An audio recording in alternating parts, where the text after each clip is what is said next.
ಸಿಂಧುಪಳ್ಳಿ ಹಬ್ಬ ಅಂತ ಕರಿತೀವಿ. ಸಿಂಧುಪಳ್ಳಿ ಹಬ್ಬ ಅಂದ್ರೆ ನಾರ್ಮಲ್ ಆಗಿ ಏನ್ ಅರ್ಥ ಆಗ್ಬೋದು? ಗರಿಗಳ ಹಬ್ಬ, ಅರಸು ಪಾಸ್ಟರ್ ಹುಟ್ಟದ ಹಬ್ಬ ಆಗಸ್ಟ್ 11 ಅಂದ್ರೆ ಅರ್ಥ ಏನಪ್ಪಾ? ಅವ್ರ ಹಬ್ಬ ಅಂದ್ರೆ ಅರ್ಥ ಅವ್ರು ಹುಟ್ಟ್ಯಾರ ಅಥವಾ ಹೋಗಿದ್ದೊಂದು ಹಬ್ಬ, ಹೋಗಿಲ್ಲ ಇನ್ನ. ಹಲ್ಲೆಲೂಯಾ. ದಿನ ಹೋದವ್ರಿಗೆ ದಿನ, ಹುಟ್ಟಿದವ್ರಿಗೆ ಹುಟ್ಟಿದ ದಿನ. ಅಂದ್ರೆ ಈಗ ಗರಿಗಳ ಹಬ್ಬ ಅಂದ್ರೆ ಗರಿಗಳು ಹುಟ್ಟಿದ್ವಾ? ಇಲ್ಲ. ಸಿಂಧುಪಳ್ಳಿ ಇಲ್ಲಿ ಹಾಕಿರೋದು ಸಿಂಧುಪಳ್ಳಿನ ಕಷ್ಟಪಟ್ಟು ಹುಡುಕಿವಿ. ನಾನು ಸೌತ್ಯಮ್ಮ ಬಿಟ್ಬಿಟ್ವಿ ನೆನ್ನೆಲ್ಲ ಪ್ರಯತ್ನ ಪಟ್ಟು. ಆದ್ರೆ ಮುಂಜಾನೆ ಕೂಡ ಸೌತ್ಯಮ್ಮನ್ ಮನಸ್ಸಿಲ್ಲ, ಇಲ್ಲಾಂದ್ರೆ ಎಲ್ಲಾರು ಹುಡ್ಕೊಂಡ್ ಬರ್ಬೇಕ್ರಿ. ಇದರಿಂದಲೇ ನಾವು ಇವತ್ತು ಸಭೆಗೆ ಲೇಟ್ ಆಗಿ ಬಂದಿದ್ದೇವೆ. ಇದನ್ನೆಲ್ಲ ತಂದು ಹಚ್ಚೋಗ್ಲಿಕ್ಕೆ ಬಹಳ ಸಮಯ ತೆಗೆದುಕೊಳ್ತು. ಇದು ಸಿಂಧುಪಳ್ಳಿ. ನಾವು ಬೈಬಲ್ ಅಲ್ಲಿ ಮಾಡುವ ಹಬ್ಬ ಈ ಗಿಡದ ಹಬ್ಬ ಅಲ್ಲ. ಹೇಳ್ರಿ, ಸಿಂಧುಪಳ್ಳಿ ಗಿಡದ ಹಬ್ಬ ಅಲ್ಲ. ಪಕ್ಕದಲ್ಲಿ ಕೈ ಕೊಟ್ಟು ಹೇಳ್ರಿ, ಸಿಂಧುಪಳ್ಳಿ ಗಿಡಕ್ಕೂ ನಮ್ಮ ಯೇಸುಗೂ ಯಾವುದೇ ಸಂಬಂಧ ಇಲ್ಲ. ಹಲ್ಲೆಲೂಯಾ. ಬೈಬಲ್ ಅಲ್ಲಿ ಹೇಳುವುದು ತಾಳೆ ಗರಿಗಳು ಅಂತ. ತಾಳೆ ಮರ ಸಿಗದ ಕಾರಣ ಅದರಂತೆ ಹೋಲಿಕೆಯಾಗಿರುವ ಸಿಂಧುಪಳ್ಳಿಯನ್ನ ತಂದು ಏನ್ ಮಾಡ್ತಾ ಇದ್ದೇವೆ? ಇಲ್ಲಿ ಹಬ್ಬ ಆಚರಿಸ್ತಾ ಇದ್ದೇವೆ. ಹಲ್ಲೆಲೂಯಾ. ಇದು ಏನಾದ್ರೂ ಸಿಗ್ಲಿಲ್ಲ ಅಂದ್ರೆ ತೆಂಗಿನ ಗರಿ ತಗೊಂಡು ಬರ್ತೇವೆ. ಅದು ಸಿಗ್ಲಿಲ್ಲ ಅಂದ್ರೆ ಏನ್ ಮಾಡ್ತೇವೆ? ಜೋಳದ ಗಿಡ ತಗೊಂಡ್ಬರೋಣ ಅಂದ್ರು. ಅಂದ್ರೆ ಅರ್ಥ, ನಾವು ಎಲ್ಲಿಗೆ ಹೋಗ್ತಾ ಇದೆ ನಮ್ಮ ಮನಸ್ಸು, ದೇವರು ಏನನ್ನಾಗಿ ಹೇಳಿದ್ದಾನೆ, ನಾವು ಹೇಗೆ ಅರ್ಥ ಮಾಡಿಕೊಂಡಿದ್ದೇವೆ.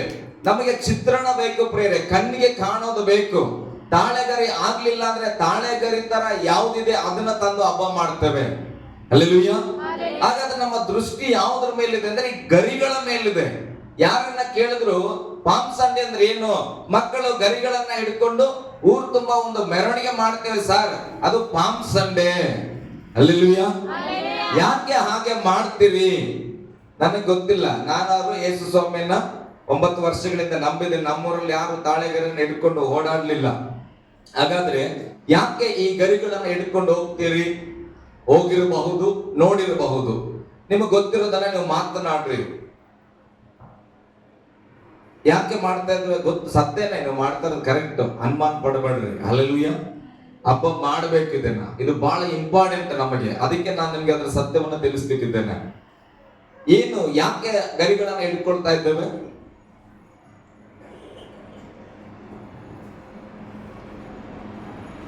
ಯಾರಾದ್ರೂ ಹೇಳ್ರಿ, ಏನಕ್ಕೆ ಹಿಡ್ಕೊಂಡ್ರಿ? ನಿಮ್ ಮಕ್ಳಿಗಾರ ಹಿಡಿಸಿರ ಇಲ್ಲ? ಸಂಡೇ ಸ್ಕೂಲ್ ಎಷ್ಟು ಜನ ಹೋಗಿರಪ್ಪ? ಸಂಡೇ ಸ್ಕೂಲ್ಗೆ ಹೋಗಿನಿ ಅನ್ನೋರು, ಸಂಡೇ ಸ್ಕೂಲ್ಗೆ ಹೋಗಿರೋರು ನೀವು 3 ಅಂತ ಹಿಡ್ಕೊಂಡೇ ಇದ್ದೀರಿ ಕಂಪಲ್ಸರಿ ಅಲ್ಲ? ಸಂಡೇ ಸ್ಕೂಲ್ಗೆ ಹೋಗಿರೋರು ಮಾತ್ರ ಈ ತಾಳೆಗರಿನ ಹಿಡ್ಕೊಂಡು ಒಂದು ರೌಂಡ್ ಆರು ಹೊಡೆದಿರ್ತೀರಿ. ಹಲ್ಲೆಲೂಯಾ. ಯಾಕೆ ಸರ್ ಇದನ್ನ ಕೊಡ್ತಾ ಇದ್ರಿ? ಸಂಡೇ ಸ್ಕೂಲ್ ಟೀಚರ್ ಅವ್ರೆ, ಯಾಕೆ ನಾವು ಇದನ್ನ ಹಿಡ್ಕೊಳ್ತೇವೆ ಅಂತ ನೀವು ಕೇಳಿಲ್ಲ. ಸಂಡೇ ಸ್ಕೂಲ್ ಟೀಚರ್ ಕೂಡ ಯಾಕೆ ಹಿಡ್ಕೊಳ್ತಾ ಇದ್ವಿ ಅಂತ ಹೇಳಿಲ್ಲ. ಅವ್ರು ಹೇಳಿದ್ದು ಒಂದೇ, ಗರಿ ಕೊಟ್ಟಾಗ ನನ್ನ ಕೈಲಿ ಒಂದು ಗರಿ ಇರ್ಬೇಕಿತ್ತು, ಚೆನ್ನಾಗಿತ್ತು. ಮಕ್ಳು ಏನಾದ್ರು ಹಿಂಗ್ ಇಟ್ಕೊಬಿಟ್ರೆ ಅವ್ರು ಏನಂತ ಹೇಳ್ತಾರೆ ಹೇಳ್ರಿ? ಏಯ್ ಹಂಗ ಹಿಡ್ಕೋಬೇಡ, ಮೇಲೆ ಹಿಡ್ಕೋಬೇಕು, ಹಿಂಗೆ ಅಂತ ಇರ್ಬೇಕು. ಅದನ್ನ ಕರೆಕ್ಟ್ ಆಗಿ ಹೇಳ್ಕೊಟ್ರು. ಆದ್ರೆ ಯಾಕೆ ಇದ್ರ ಉದ್ದೇಶ ಹೇಳ್ಕೊಟ್ಟಿಲ್ಲ. ಆ ಮಗು ಏನಾದ್ರು ಕೈ ನೋವಾಗಿ ಹಿಡಿದು ನೋವಾಗಿ ಕೆಳಗಿಳಿಸಿದ್ರೆ ಟೀಚರ್ ಬಂದ ಹೇಳ್ತಾರೆ, ಕೈ ಮೇಲೆ ಮಾಡು, ಎಲ್ಲ ಕರೆಕ್ಟ್ ಆಗಿ ಬರ್ಬೇಕು, ಹಿಂಗೆ ಮಾಡ್ಬೇಕು. ಹಲ್ಲೆಲೂಯಾ. ಅದ್ರ ಜೊತೆಯಲ್ಲಿ ಮತ್ತೊಂದು ಹೇಳ್ತಾರೆ, ಏನು? ಅಳ್ಳಾಡಿಸುವಾಗ ಒಂದು ಪದ ಹೇಳ್ತೇವೆ, ಹೇಳ್ರಿ ಎಲ್ಲರ ಗಟ್ಟಿಯಾಗಿ, ಓಸನ್ನ ಓಸನ್ನ ಓಸನ್ನ ಓಸನ್ನ ಎಸನ್ನ. ಎಸನ್ನವ್ರು ಕೂಡ ಹಲ್ಲೆಲೂಯಾ. ಓಸನ್ನ ಓಸನ್ನ ಏಸನ್ನ ಅಂತ ಒಂದು ಹಾಡು ಕೂಡ ಇದೆ. ನಮ್ಮ ಮನೆಯವ್ರು ಯಾರು ಇದಕ್ಕೆ ಆನ್ಸರ್ ಮಾಡಬೇಡ್ರಿ. ಹಲ್ಲೆಲೂಯಾ. ಓಸನ್ನ ಅಂದ್ರೆ ಏನಪ್ಪ? ಯಾಕೆ ಓಸನ್ನ ಓಸನ್ನ ಅಂತೇಳಿ ನೀವು ತಾಳೆಗರಿಗಳನ್ನ ಆ ಕಡೆ ಈ ಕಡೆ ಮಾಡ್ತಾ ಇದ್ದೀರಿ? ಓಸನ್ನ ಅಂದ್ರೆ ಏನಾಗದ್ರೆ? ಹಲ್ಲೆಲೂಯಾ. ಓಸನ್ನ ಅಂತ ಹೇಳಿರ ಎಷ್ಟು ಹಾಡುಗಳು ಬರೆದಿದ್ದಾರೆ. ಹಾಡ್ತೇವೆ ಹಾಡುಗಳನ್ನ, ಓಸನ್ನ ಅಂತೇವೆ. ಹಲ್ಲೆಲೂಯಾ. ನಂಚೀಕ ಹೃದಯಾದಿ ಹಾಡಿದ್ದೇನೆ. ಅತ್ಯುನ್ನತನಾದ ನಂದೇವರನ್ನಾರಾಧಿಸುವೆ, ಒಡೆದಾನನ ಪಾತ್ರೆಯ ಕುಂಬಾರನ ಬಳಿ ತಂದು ಸರಿ ಮಾಡಲು ಕೋರುವೆ. ಹೋಸನ್ನ ಹೋಸನ್ನ ಯಹೂದ್ಯರ ರಾಜನಿಗೆ. ಬಹಳ ಇಂಪಾಗಿದಲ್ಲ ಹಾಡು, ಹಾಡ್ತವೆ. ಹಾಗಾದ್ರೆ ಇದನ್ನ ಹಾಡಿದ್ರಿ, ಈ ಹಾಡಿನ ಅರ್ಥ ಏನು? ಈ ಹಾಡಿನ ಅರ್ಥ ಮೊದಲನೇ ಲೈನ್ಗಳು ನಿಮ್ಗೆ ಚೆನ್ನಾಗಿ ಅರ್ಥ ಆಗಿದೆ. ನಾವು ಒಡೆದೋಗಿರುವ ಪಾತ್ರೆಯನ್ನ ಕುಂಬಾರನ ಬಳಿಯಲ್ಲಿ ತೆಗೆದುಕೊಂಡು ಬಂದು ಸರಿ ಮಾಡಪ್ಪ ಅಂತ ಕೇಳ್ಕೊಳ್ತೇವೆ. ಹಲ್ಲೆಲೂಯಾ. ಕುಂಬಾರನ ಬಳಿಯಲ್ಲಿ ಒಡೆದು ಹೋದ ಪಾತ್ರೆಯನ್ನ ತಂದು ಸರಿ ಮಾಡು ಎಂಬುದಾಗಿ ಕೇಳುತ್ತೇವೆ. ಅದಾದ ನಂತರ ಭಕ್ತನು ಬರೀತಾನೆ, ಓಸನ್ನ ಓಸನ್ನ ಯಹೂದ್ಯರ ರಾಜನಿಗೆ, ಓಸನ್ನ ಓಸನ್ನ ಬರಲಿರುವ ರಾಜನಿಗೆ ಎಂಬುದಾಗಿ. ಹಾಗಾದ್ರೆ ಓಸನ್ನ ಅಂದ್ರೆ ಏನು? ಯಾಕೆ ನಾವು ಓಸನ್ನ ಅಂತ ಹಾಡ್ತಾ ಇದ್ದೇವೆ? ಯಾಕೆ ತಾಳೆಗರಿಗಳನ್ನ ತೆಗೆದುಕೊಂಡು ಓಸನ್ನ ಓಸನ್ನ ಅಂತ ಹಾಡ್ತಾ ಇದ್ದೇವೆ? ಅಥವಾ ಸತ್ಯವೇದದಲ್ಲಿ ಆದ್ರೂ ಯೇಸು ಸ್ವಾಮಿ ಕತ್ತೆ ಮೇಲೆ ಕೂತ್ಕೊಂಡು ಮೆರವಣಿಗೆ ಬರುವಾಗ ಎಲ್ಲಾರು ಏನ್ ಮಾಡಿದ್ರು? ಆ ತಾಳೆಗರಿಗಳನ್ನ ಕೆಲವರು ಆಸಲ್ಪಟ್ಟರು. ಯೇಸು ಸ್ವಾಮಿ ಬರುವ ಮಾರ್ಗದಲ್ಲಿ ಆಸಿದ್ರು. ಅನೇಕರು ಆ ಕಡೆ ಈ ಕಡೆ ಅದನ್ನ ವೆಲ್ಕಮ್ ಮಾಡುತ್ತಾ ಆತನಿಗೆ ಓಸನ್ನ ಓಸನ್ನ ಅಂತ ಹೇಳಿ ಅವರು ಆರಾಧಿಸಲ್ಪಟ್ಟರು. ಹಲ್ಲೆಲೂಯಾ. ಗಟ್ಟಿಯಾಗಿ ಹಲ್ಲೆಲೂಯಾ. ಹಾಗಾದ್ರೆ ಹಬ್ಬ ಮಾಡ್ತಾ ಇದ್ದೇವೆ. ಓಸನ್ನ ಅಂದ್ರೆ ನಮಗೆ ಗೊತ್ತಿಲ್ಲ. ಬಹಳಷ್ಟು ಸಾರಿ ಅದನ್ನ ಅರಿಕೆ ಮಾಡ್ತೇವೆ, ಏನೋ ಒಂದು ಭಾವನೆಯಾಗಿ ಫೀಲ್ ಮಾಡ್ತದೆ. ಓಸನ್ನ ಅಂದ್ರೆ ಏನೋ ರಾಗಕ್ಕೆ ತಕ್ಕಂತೆ ಮೈ ಮರಿತೇವೆ, ಆದ್ರೆ ಆ ಪದದ ಅರ್ಥ ಗೊತ್ತಿಲ್ಲ. ಈಗ ಅಮ್ಮ ಅಂತ ಬಿದ್ದ ತಕ್ಷಣ ಮಗು ಅಮ್ಮ ಅಂತದೆ, ಕಾರಣ ಏನು? ಯಾಕೆ ಅಪ್ಪನ್ ಕರೆಯಲ್ಲ? ಯಾಕೆ ಅಪ್ಪನ್ ಕರೆಯಲ್ಲ? ಅಮ್ಮನ್ನೇ ಯಾಕೆ ಕರೀತದ? ಹಲ್ಲೆಲೂಯಾ. ಹುಟ್ಟಿದಾಗಿನಿಂದ ಹೆಚ್ಚಾಗಿ ಅಮ್ಮನನ್ನೇ ನೋಡ್ತದೆ, ಅಮ್ಮನ ಹಾಲು ಕುಡಿದು ಬೆಳೀತದೆ.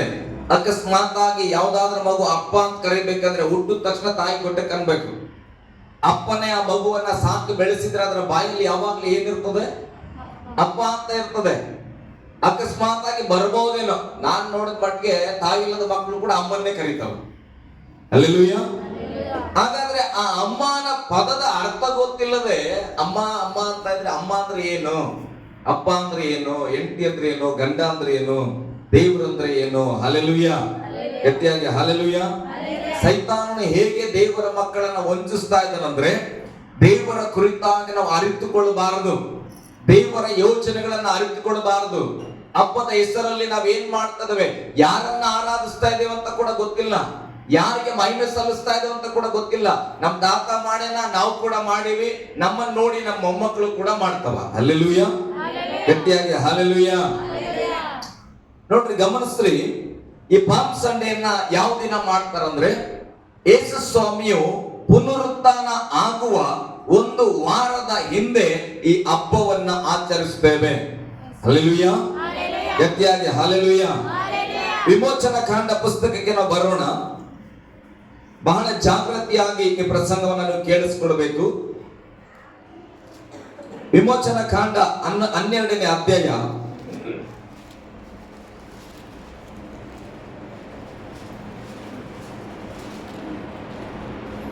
ವಿಮೋಚನ ಕಾಂಡ 12ನೇ ಅಧ್ಯಾಯ 1ನೇ ವಚನ ಓದ್ರಿ. ಐಗುಪ್ತ ದೇಶದಲ್ಲಿ ಯೆಹೋವನು ಮೋಶೆ ಮತ್ತು ಆರೋನರ ಸಂಗಡ ಮಾತನಾಡಿ ಇಂತೆಂದನು, ಎಲ್ಲಾ ಮಾಸಗಳಲ್ಲಿ ಇದೇ ನಿಮಗೆ ಆದಿ ಮಾಸವಾಗಿರಬೇಕು, ಇದೇ ನಿಮಗೆ ಪ್ರತಿ ವರ್ಷದ ಮೊದಲನೇ ತಿಂಗಳಾಗಿರಬೇಕು. ಇದರ ವಿಷಯದಲ್ಲಿ ನೀವು ಇಸ್ರಾಯೇಲರ ಸಮೂಹಕ್ಕೆಲ್ಲ ಅಪ್ಪಣೆ ಮಾಡಬೇಕಾದದ್ದು ಏನೆಂದರೆ, ಈ ತಿಂಗಳಿನ 10ನೇ ದಿನದಲ್ಲಿ ನಿಮ್ಮ ನಿಮ್ಮ ಗೋತ್ರಗಳ ಪ್ರತಿಯೊಂದು ಮನೆಯವರು ಒಂದೊಂದು ಕುರಿಮರಿಯನ್ನಾಗಲಿ ಆಡು ಮರಿಯನ್ನಾಗಲಿ ತೆಗೆದುಕೊಳ್ಳಬೇಕು. ಕುಟುಂಬವು ಚಿಕ್ಕದಾಗಿದ್ದು ಪೂರಾ ಒಂದು ಮರಿಯನ್ನು ತಿನ್ನುವುದಕ್ಕೆ ಆಗದೆ ಹೋದ ಪಕ್ಷಕ್ಕೆ ನೆರೆಮನೆಯ ಕುಟುಂಬದೊಂದಿಗೆ ಸೇರಿ ಒಬ್ಬೊಬ್ಬನನ್ನು ಇಷ್ಟಿಷ್ಟು ತಿನ್ನುವುದೆಂದು ಗೊತ್ತು ಮಾಡಿಕೊಂಡು ಜನಗಳ ಸಂಖ್ಯಾನುಸಾರ ಮರಿಗಳನ್ನು ತೆಗೆದುಕೊಳ್ಳರಿ. ಐಗುಪ್ತ ದೇಶದಿಂದ ಇಸ್ರಾಯೇಲರನ್ನ ಬಿಡಿಸುವಂತ ಒಂದು ಸನ್ನಿವೇಶ ಚೆನ್ನಾಗಿ ಅರ್ಥ ಮಾಡ್ಕೊಳ್ಬೇಕು. ಈ ಸಂಗತಿಯನ್ನ ಅರ್ಥ ಮಾಡ್ಕೊಳ್ಳಿಲ್ಲ ಅಂದ್ರೆ ನಿಮ್ಗೆ ಪಾಮ್ ಸಂಡೆ ಅರ್ಥ ಆಗಲ್ಲ. ಈ ಪಾಮ್ ಸಂಡೆಯಿಂದ ನೆಕ್ಸ್ಟ್ ಪುನರುತ್ಥಾನದವರೆಗೆ ಈ ವಾರವನ್ನ ಹೋಲಿ ವೀಕ್ ಅಂತ ಕರೀತಾರೆ. ಅಂದ್ರೆ ಪವಿತ್ರ ವಾರ. ಯಾಕೆ ಇದು ಪವಿತ್ರ ವಾರವಾಗಿದೆ? ಯಾಕೆ ನಾವು ಹೋಸನ್ನವನ್ನ ಹಾಡ್ತೇವೆ? ಯಾಕೆ ಯೇಸು ಸ್ವಾಮಿ ಕತ್ತೆ ಮೇಲೆ ಕೂತ್ಕೊಂಡು ಬಂದನು? ಯೇಸು ಸ್ವಾಮಿ ಅನೇಕ ಸಾರಿ ಯೆರೂಸಲೇಮಿಗೆ ಬಂದಿದ್ರು ಕೂಡ ಯಾರು ಯೇಸು ಸ್ವಾಮಿಗೆ ಈ ರೀತಿಯಾದ ಸ್ವಾಗತವನ್ನ ಮಾಡಲಿಲ್ಲ. ಅನೇಕ ಸಾರಿ ಬಂದಿದ್ದಾನೆ, ಅನೇಕ ಸಾರಿ ಯೇಸು ಸ್ವಾಮಿ ಹೋಗಿದ್ದಾನೆ. ಆದ್ರೆ ಯಾರು ಆತನಿಗೆ ಈ ತರ ಹೋಸನ್ನ ಹೋಸನ್ನ ಅಂತ ಹೇಳಿ ಆತನ ಮುಂದೆ ಗೌರವವನ್ನ ಸಲ್ಲಿಸಲಿಲ್ಲ. ಆದ್ರೆ ಈಗ ಪರ್ಟಿಕ್ಯುಲರ್ ಆಗಿ ಯೇಸು ಸ್ವಾಮಿ ಬರುವಾಗ ಅಲ್ಲಿದ್ದಂತ ಎಲ್ಲಾ ಶಿಷ್ಯರ ಮಂಡಳಿ, ಎಲ್ಲ ಜನರು ಸೇರಿ ಆತನನ್ನ ಯೆಹೋವನ ಅರಸನು ಅಂತ ಕರೆದರು. ಹಲ್ಲೆಲೂಯಾ, ಗಟ್ಟಿಯಾಗಿ ಹಲ್ಲೆಲೂಯಾ.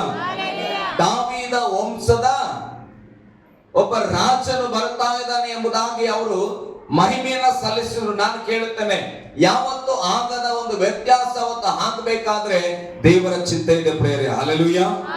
ಇಲ್ಲಿ ವಿಮೋಚನಾ ಕಾಂಡದಲ್ಲಿ ನೋಡ್ತೇವೆ, ಐಗುಪ್ತ ದೇಶದಿಂದ ಇಸ್ರಾಯೇಲರನ್ನ ಬಿಡಿಸಬೇಕಾಗಿದೆ.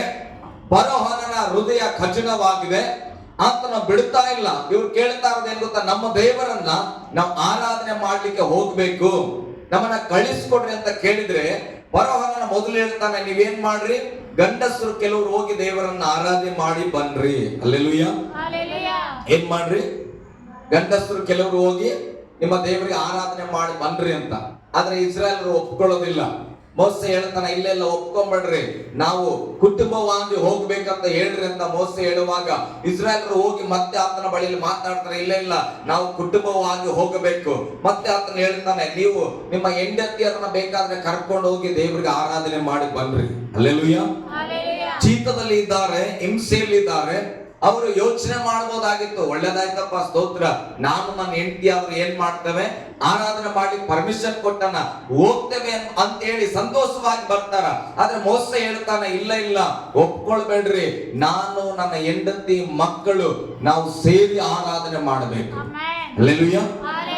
ಹಾಗೆ ಹೋಗಿ ಕೇಳ್ತಾರ, ಓಕೆ ಪರವಾಗಿಲ್ಲ, ಆದ್ರೆ ನೀವೇನ್ ಮಾಡ್ರಿ, ನಿಮ್ಮ ಕುಟುಂಬ ಹಾಗೆ ಹೋಗಿ ದೇವರನ್ನ ಆರಾಧನೆ ಮಾಡಿ ವಾಪಸ್ ಬನ್ರಿ, ನಿಮಗೆ ಇರುವ ದನ ಕುರಿಗಳೆಲ್ಲ ನಮ್ಮ ಹತ್ರ ಇರಲಿ. ಹಲ್ಲೆಲೂಯಾ.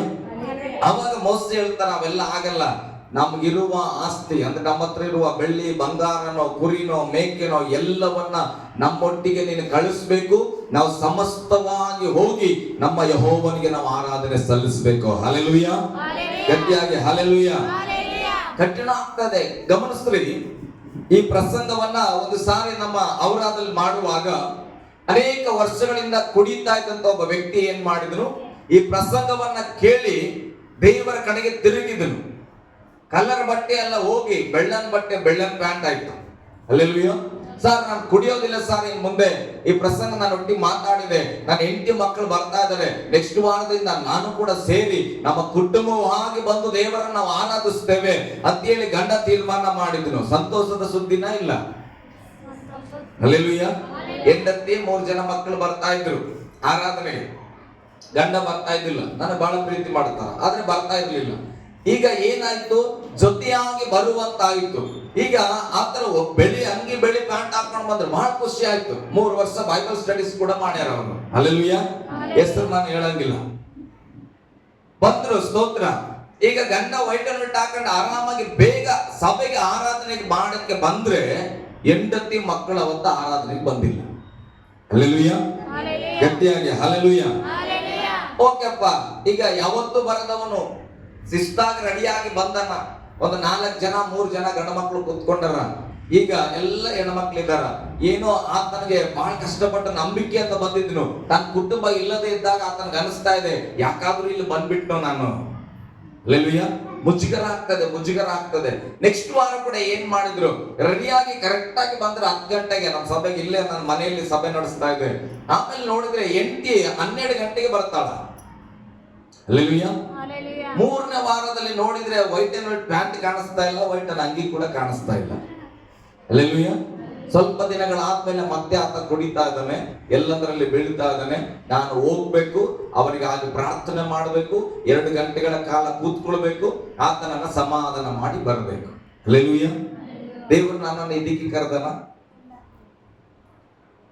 ದೇವರು ವಾಕ್ಯ ಹೇಳುತ್ತದೆ, ಸತ್ಯವೇದದಲ್ಲಿ ಕುರಿಗಳು ಕೂಡ ಬೇಕಂತ, ಜೊತೆಗೆ ನಮಗಿರುವ ಪ್ರಾಣಿಗಳನ್ನು ಕೂಡ ನಮ್ಮ ಸಂಗಡ ಕಳಿಸ್ರಿ, ನಾವು ಹೋಗಿ ಯೆಹೋವನನ್ನ ಆರಾಧನೆ ಮಾಡಬೇಕೆಂಬುದಾಗಿ ಅವರು ಇಡೀ ಗುಂಪನ್ನ ತೆಗೆದುಕೊಂಡು ಯೆಹೋವನನ್ನ ಆರಾಧನೆ ಮಾಡ್ಲಿಕ್ಕೆ ಬರ್ಬೇಕಂತ ಒಂದು ಪಣ ಹಿಡಿದಾರ. ಹಲ್ಲೆಲೂಯಾ, ಪಟ್ಟಿಡಿದಾರ. ಹಲ್ಲೆಲೂಯಾ.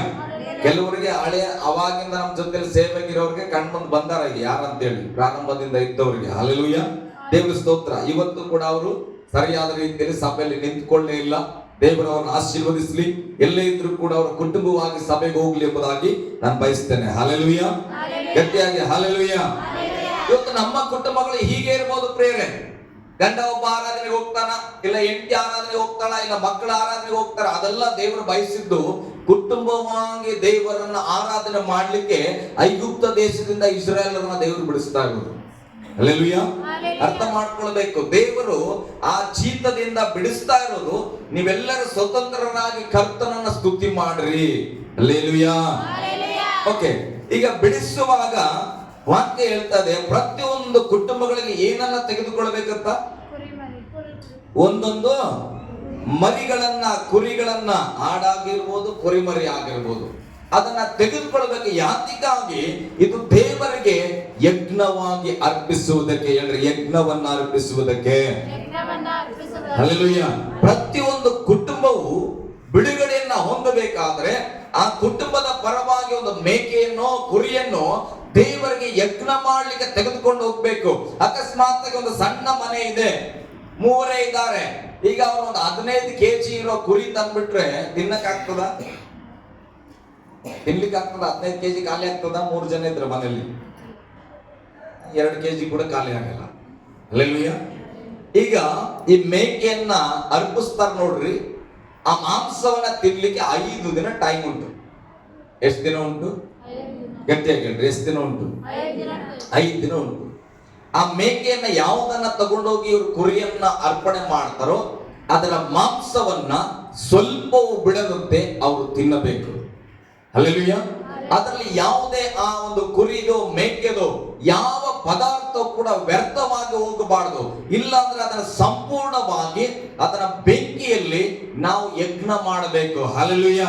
ಅದಕ್ಕೆ ಸತ್ಯವೇದ ಹೇಳ್ತದೆ, ಅಕಸ್ಮಾತ್ ಆಗಿ ಸಣ್ಣ ಕುಟುಂಬ ಇರೋದಾದ್ರೆ ಒಂದು 5 kg ಮೇಕೆ ತಗೊಂಡ್ಬಿಟ್ಟಿದ್ರೆ ನೀನು ಆಲ್ರೆಡಿ ನಿನ್ನ ಸಂಬಂಧಿಕರು, ಪಕ್ಕದ ಮನೆಯವ್ರ ಹತ್ರನು ನೀನು ಕಮಿಟ್ಮೆಂಟ್ ಮಾಡ್ಕೊಳ್ಬೇಕು.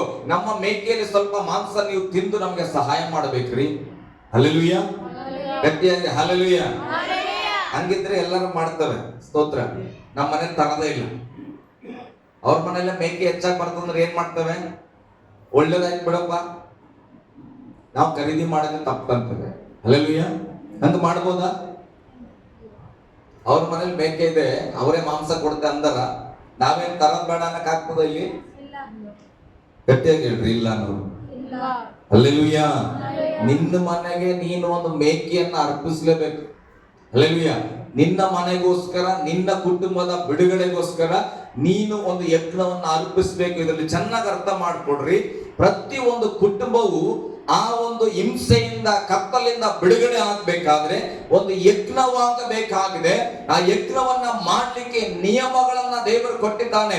ವಾಕ್ಯ ಒಂದೊಂದು ಕುಟುಂಬಗಳಿಗೂ, ಅಕಸ್ಮಾತ್ ಕುಟುಂಬವು ಚಿಕ್ಕದಾಗಿದ್ರೆ ಪೂರಾ ಒಂದು ಮರಿಯನ್ನ ತಿನ್ನುವುದಕ್ಕೆ ಆಗದೆ ಹೋದ ಪಕ್ಷಕ್ಕೆ ನೆರೆ ಮನೆಯ ಕುಟುಂಬದವರೊಂದಿಗೆ ಸೇರಿ ಒಬ್ಬೊಬ್ಬನು ಇಷ್ಟಿಷ್ಟು ತಿನ್ನುವೇನೆಂದು ಗೊತ್ತು ಮಾಡಿಕೊಂಡು ಜನಗಳ ಸಂಖ್ಯಾನುಸಾರ ಮರಿಗಳನ್ನ ತೆಗೆದುಕೊಳ್ಳಲಿ. ಆಮೇನ್ ಹೇಳ್ರಿ. ಹಲ್ಲೆಲೂಯಾ. ಒಂದೇ ಒಂದು ವಚನ ಓದ್ ಮಗ. ಇಲ್ಲ, 5ನೇ ವಚನ ನೋಡ್ರಿ. ಈಗ ಮರಿ ತೆಗೆದುಕೊಳ್ತಿರಲ್ಲ, ಆ ಮರಿಯು ಪೂರ್ಣಾಂಗವಾದ 1 ವರ್ಷದ ಗಂಡಾಗಿರಬೇಕು. ಕುರಿಗಳಿಂದಾಗಲಿ ಆಡುಗಳಿಂದಾಗಲಿ ನೋಡ್ರಿ, ಒಂದು ಗಂಡು ಕುರಿಯನ್ನೇ ತಗೊಳ್ಬೇಕು, ಒಂದು ಗಂಡು ಮರಿಯನ್ನೇ ತಗೊಳ್ಬೇಕು. ಆದ್ರೆ ಅದು ಪೂರ್ಣಾಂಗವಾಗಿರ್ಬೇಕಂತ. ಹಲ್ಲೆಲೂಯಾ. ಪೂರ್ಣ ಅಂಗ ಅಂದ್ರೆ ಎಲ್ಲ ಪಾರ್ಟ್ಸ್ ಕರೆಕ್ಟ್ ಆಗಿರ್ಬೇಕು. ಬಹಳ ಸಿಂಪಲ್ ಹೇಳ್ಬೇಕಂದ್ರೆ. ಹಲ್ಲೆಲೂಯಾ. ಮೇಕೆಗೆ ಒಂದು ಕಣ್ಣು ಹಿಂಗಿರಂಗಿಲ್ಲ, ಒಂಡ್ರ ಕಣ್ಣು ಅಂತವಲ್ಲ, ಹಂಗಿರಂಗಿಲ್ಲ. ಹಲ್ಲೆಲೂಯಾ. ಅಥವಾ ಹಿಂಗ ಕೈ ಹಿಡಿದಾಗ 2 ಬೆರಳು ಹೋಗ್ಬಿಟ್ಟಿರ್ತದ. ಕಬ್ಬು ಕಟಾವ್ ಮಾಡ್ಲಿಕ್ಕೆ ಹೋದ್ರೆ 2 ಬೆರಳು ಹೋಗಿತ್ತಂತ ಇಟ್ಕೊಳ್ರಿ. ಹಂಗಿರಂಗಿಲ್ಲ ಮೇಕೆ. ಹಲ್ಲೆಲೂಯಾ. ಪೂರ್ಣ ಅಂಗ ಶುದ್ಧವಾಗಿರ್ಬೇಕದ ಮೇಕೆ. ಯಜ್ಞಕ್ಕೆ ಕೊಡೋದಂದ್ರೆ ಕೊರತೆ ಇರಬಾರದು. ಹೇಳ್ರಿ, ಕೊರತೆ ಇರಬಾರದು. ಅಂದ್ರೆ ಒಂದು ಯಜ್ಞದ ಕುರಿಯನ್ನ ಆರಿಸ್ಬೇಕಂದ್ರೆ ಬಹಳ ಜಾಗೃತಿಯಾಗಿ ಹೋಗಿ ಇದು ಗಂಡ ಹೆಣ್ಣ ಕೇಳಬೇಕು. ಇದು ಎಷ್ಟು ವರ್ಷದ ಮರಿ ಅಂತ ಕೇಳಬೇಕು.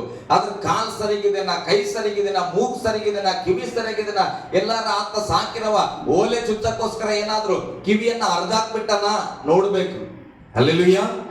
ಹಾಗಾದ್ರೆ ಸ್ವಲ್ಪವೂ ಡ್ಯಾಮೇಜ್ ಇಲ್ಲದಂತದನ್ನ ಯಜ್ಞಕ್ಕೆ ತರಬೇಕು. ಹಲ್ಲೆಲೂಯಾ. ಗಟ್ಟಿಯಾಗಿ ಹಲ್ಲೆಲೂಯಾ. ಒಂದು ಸತ್ಯ ಅರ್ಥ ಮಾಡ್ಕೊಳ್ರಿ, ಯಜ್ಞವನ್ನ ಸಲ್ಲಿಸೋದಂದ್ರೆ ಆ ಯಜ್ಞದಲ್ಲಿ ಯಾವುದೇ ತೊಡಕು ಇರಬಾರದು, ಯಾವುದೇ ಮುಕ್ಕಾಗಿರಬಾರದು, ಸಂಪೂರ್ಣವಾದ ಅಂಗಗಳಿಂದ ತುಂಬಿರೋದನ್ನ ಮಾತ್ರ ಯಜ್ಞಕ್ಕೆ ನಾವು ಅರ್ಪಿಸುತ್ತೇವೆ. ಹಲ್ಲೆಲೂಯಾ. ಓಕೆ, ಮುಂದೆ ಸ್ವಲ್ಪ. ಈ ತಿಂಗಳಿನ 14ನೇ ದಿನದವರೆಗೆ ಅವುಗಳನ್ನು ಇಟ್ಟುಕೊಂಡಿದ್ದು, ಆ ದಿನದ ಸಂಜೆ ವೇಳೆಯಲ್ಲಿ ಇಸ್ರಾಯೇಲರ ಸಮೂಹದವರೆಲ್ಲರೂ ತಮ್ಮ ತಮ್ಮ ಕೂಟಗಳಲ್ಲಿ ಕೊಯ್ಯಬೇಕು. ಅವರು ಅವುಗಳ ರಕ್ತದಲ್ಲಿ ಸ್ವಲ್ಪ ತೆಗೆದು ತಾವು ಆ ಭೋಜನವನ್ನು ಮಾಡುವ ಮನೆ ಬಾಗಿಲಿನ 2 ನಿಲುವು ಕಂಬಗಳಿಗೂ ಮೇಲಿನ ಪಟ್ಟಿಗೂ ಹಚ್ಚಬೇಕು. ಆ ರಾತ್ರಿಯಲ್ಲಿಯೇ ಆ ಮಾಂಸವನ್ನು ಭೋಜನ ಮಾಡಬೇಕು. ಅದನ್ನು ಬೆಂಕಿಯಲ್ಲಿ ಸುಟ್ಟು ಹುಳಿ ಇಲ್ಲದ ರೊಟ್ಟಿಗಳ ಮತ್ತು ಕಹಿಯಾದ ಪಲ್ಯಗಳ ಸಂಗಡ ಊಟ ಮಾಡಬೇಕು. ಅದನ್ನು ಹಸಿಯಾಗಿಯೂ ನೀರಿನಲ್ಲಿ ಬೇಯಿಸಿಯೂ ತಿನ್ನಕೂಡದು. ಅದನ್ನೆಲ್ಲ ತಲೆ, ತೊಡೆ, ಹೊಟ್ಟೆ ಒಳಗಣಗಳು ಸಹಿತವಾಗಿ ಬೆಂಕಿಯಲ್ಲಿ ಸುಟ್ಟು ತಿನ್ನಬೇಕು.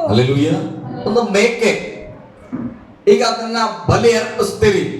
ಬಲಿ ಅರ್ಪಿಸಿದ ಮೇಲೆ ಅವತ್ ರಾತ್ರಿ ಅದರ ಮಾಂಸವನ್ನ ಊಟ ಮಾಡಬೇಕು. ಮೇಕೆ ಅಂದ ತಕ್ಷಣ ಮೇಕೆಯಲ್ಲಿ ಎಲ್ಲಾನು ತಿಂತೇವ. ಮೇಕೆ ಹೊಟ್ಟೆ 10 kg ಇದ್ರೆ ಒಳಗೆ ಒಂದು 4 kg ತೆಗೆದು ಬಿಸಾಕ್ಬೇಕು ಅಂತ ಪದಾರ್ಥ ಇರ್ತದೆ. ಹಲ್ಲೆಲೂಯಾ.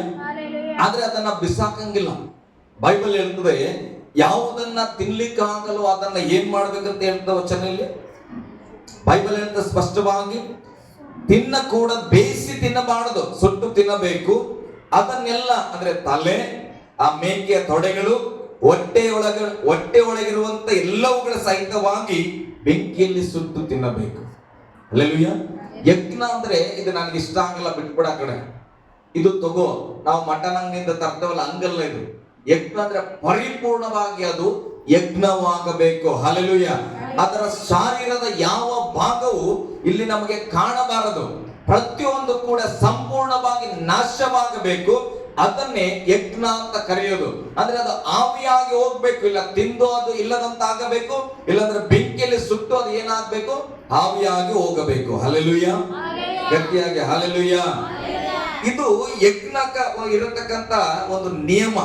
ಚೆನ್ನಾಗಿ ಅರ್ಥ ಮಾಡ್ಕೊಡ್ರಿ. ನಮ್ಮ ಕುಟುಂಬಕ್ಕಾಗಿ, ನಿಮ್ಮ ಕುಟುಂಬಕ್ಕಾಗಿ ಕೂಡ ಹಾಗೆ ಪ್ರತಿ ವರ್ಷ ಯಜ್ಞ ಮಾಡಬೇಕಾಗಿತ್ತು. ಹಲ್ಲೆಲೂಯಾ. ಯಾಕೆ? ನಾವು ಪಾಪದಿಂದ ಬಿಡುಗಡೆ ಹೊಂದಬೇಕು, ಶಾಪದಿಂದ ಬಿಡುಗಡೆ ಹೊಂದಬೇಕು, ಕತ್ತಲ ರಾಜ್ಯದಿಂದ ನಾವು ಬಿಡುಗಡೆ ಹೊಂದಬೇಕು, ನರಕದಿಂದ ನಾವು ಬಿಡುಗಡೆ ಹೊಂದಬೇಕಂದ್ರೆ ನಮಗೆ ಯಜ್ಞದ ಅವಶ್ಯಕತೆ ಇದೆ. ಈಗ ದೇವರ ವಾಕ್ಯ ಹೇಳುತ್ತದೆ, ಯೇಸು ಸ್ವಾಮಿಯು ಯಜ್ಞದ ಕುರಿಯಾಗಿ ಬಂದನು ಎಂಬುದಾಗಿ. ಹಲ್ಲೆಲೂಯಾ.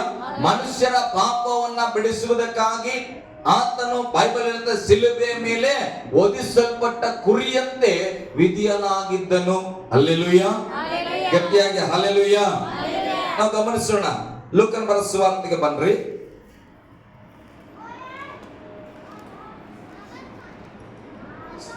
ಮತ್ತಾಯ ಓದ್ರಿ ಮೊದಲು. ಮತ್ತಾಯ 21ನೇ ಅಧ್ಯಾಯ.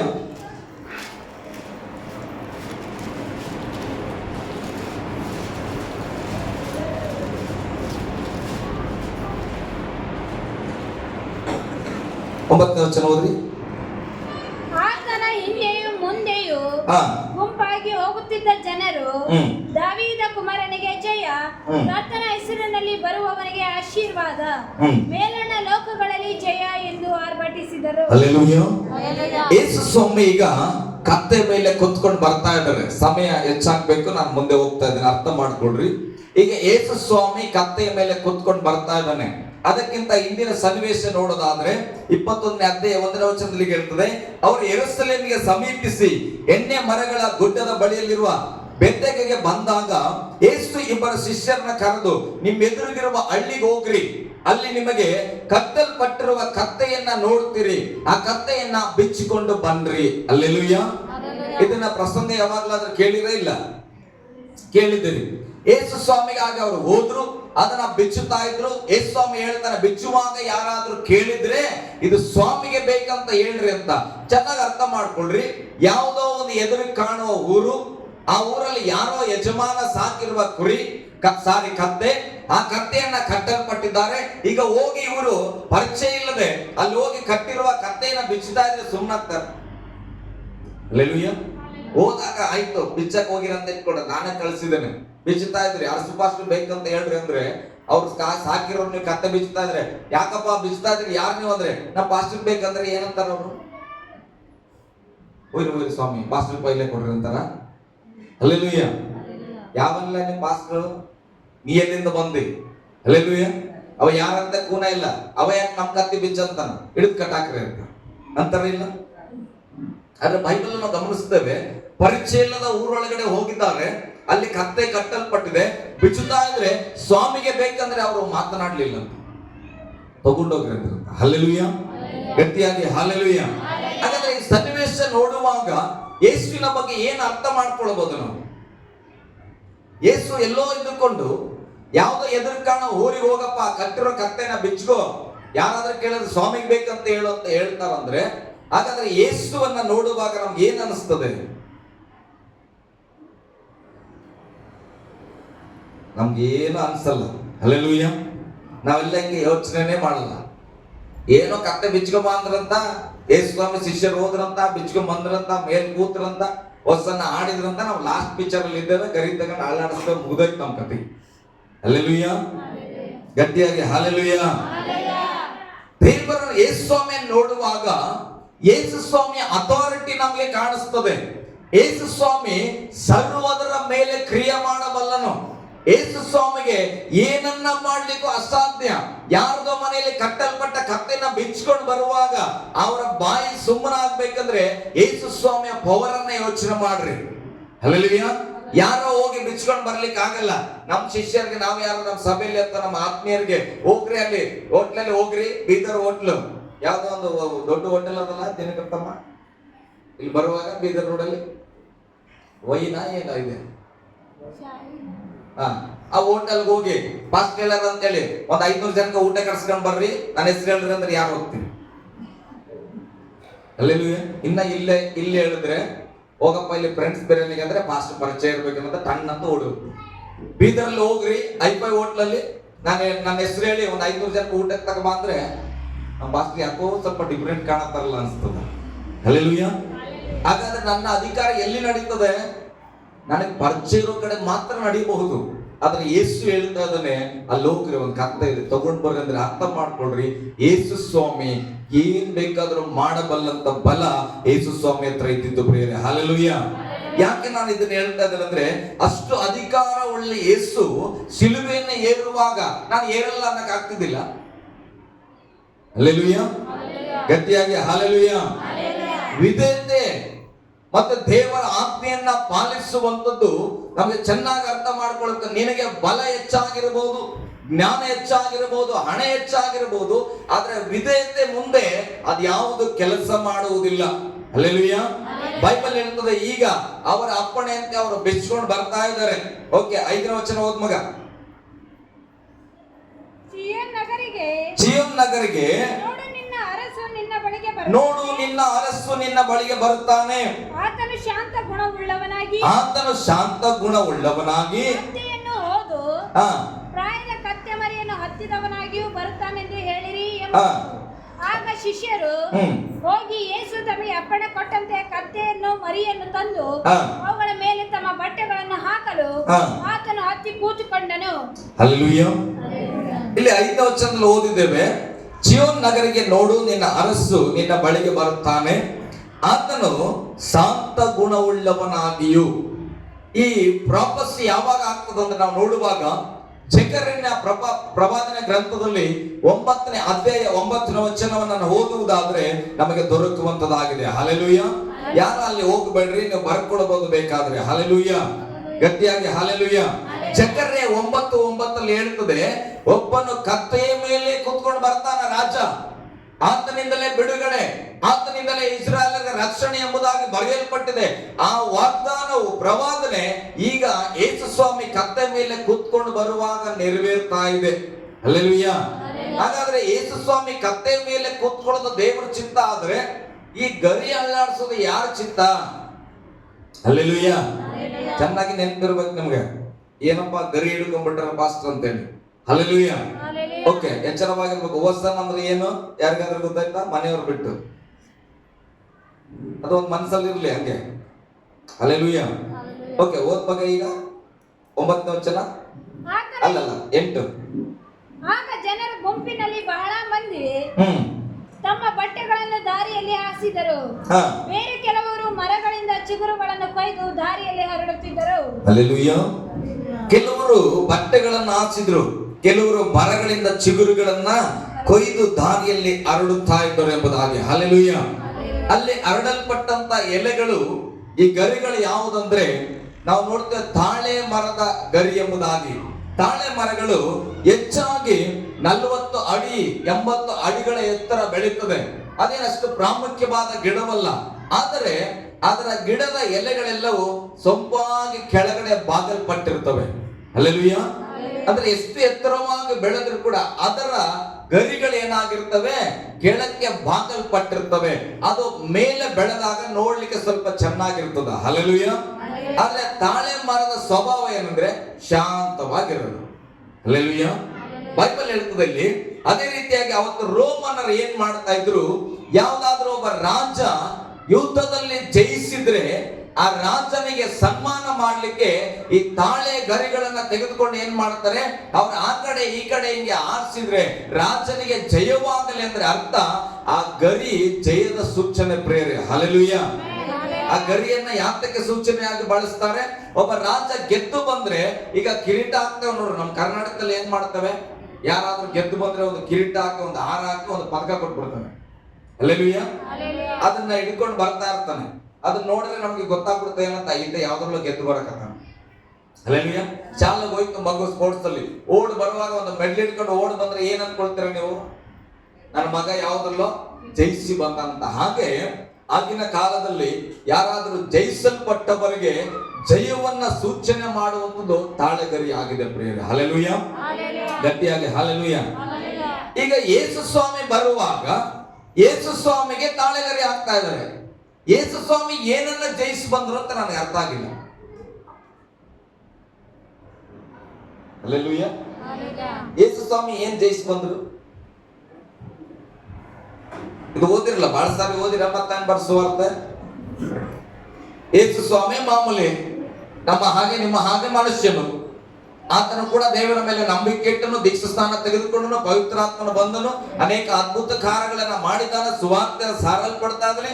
ಈಗ ಯೆರೂಸಲೇಮಿಗೆ ಕತ್ತೆಯ ಮೇಲೆ ಬರುವಾಗ ಎಲ್ಲಾ ಜನರು ಆತನನ್ನ ಅರಸನು ಎಂಬುದಾಗಿ ಕರೆಯಲ್ಪಟ್ಟರು. ಹಲ್ಲೆಲೂಯಾ.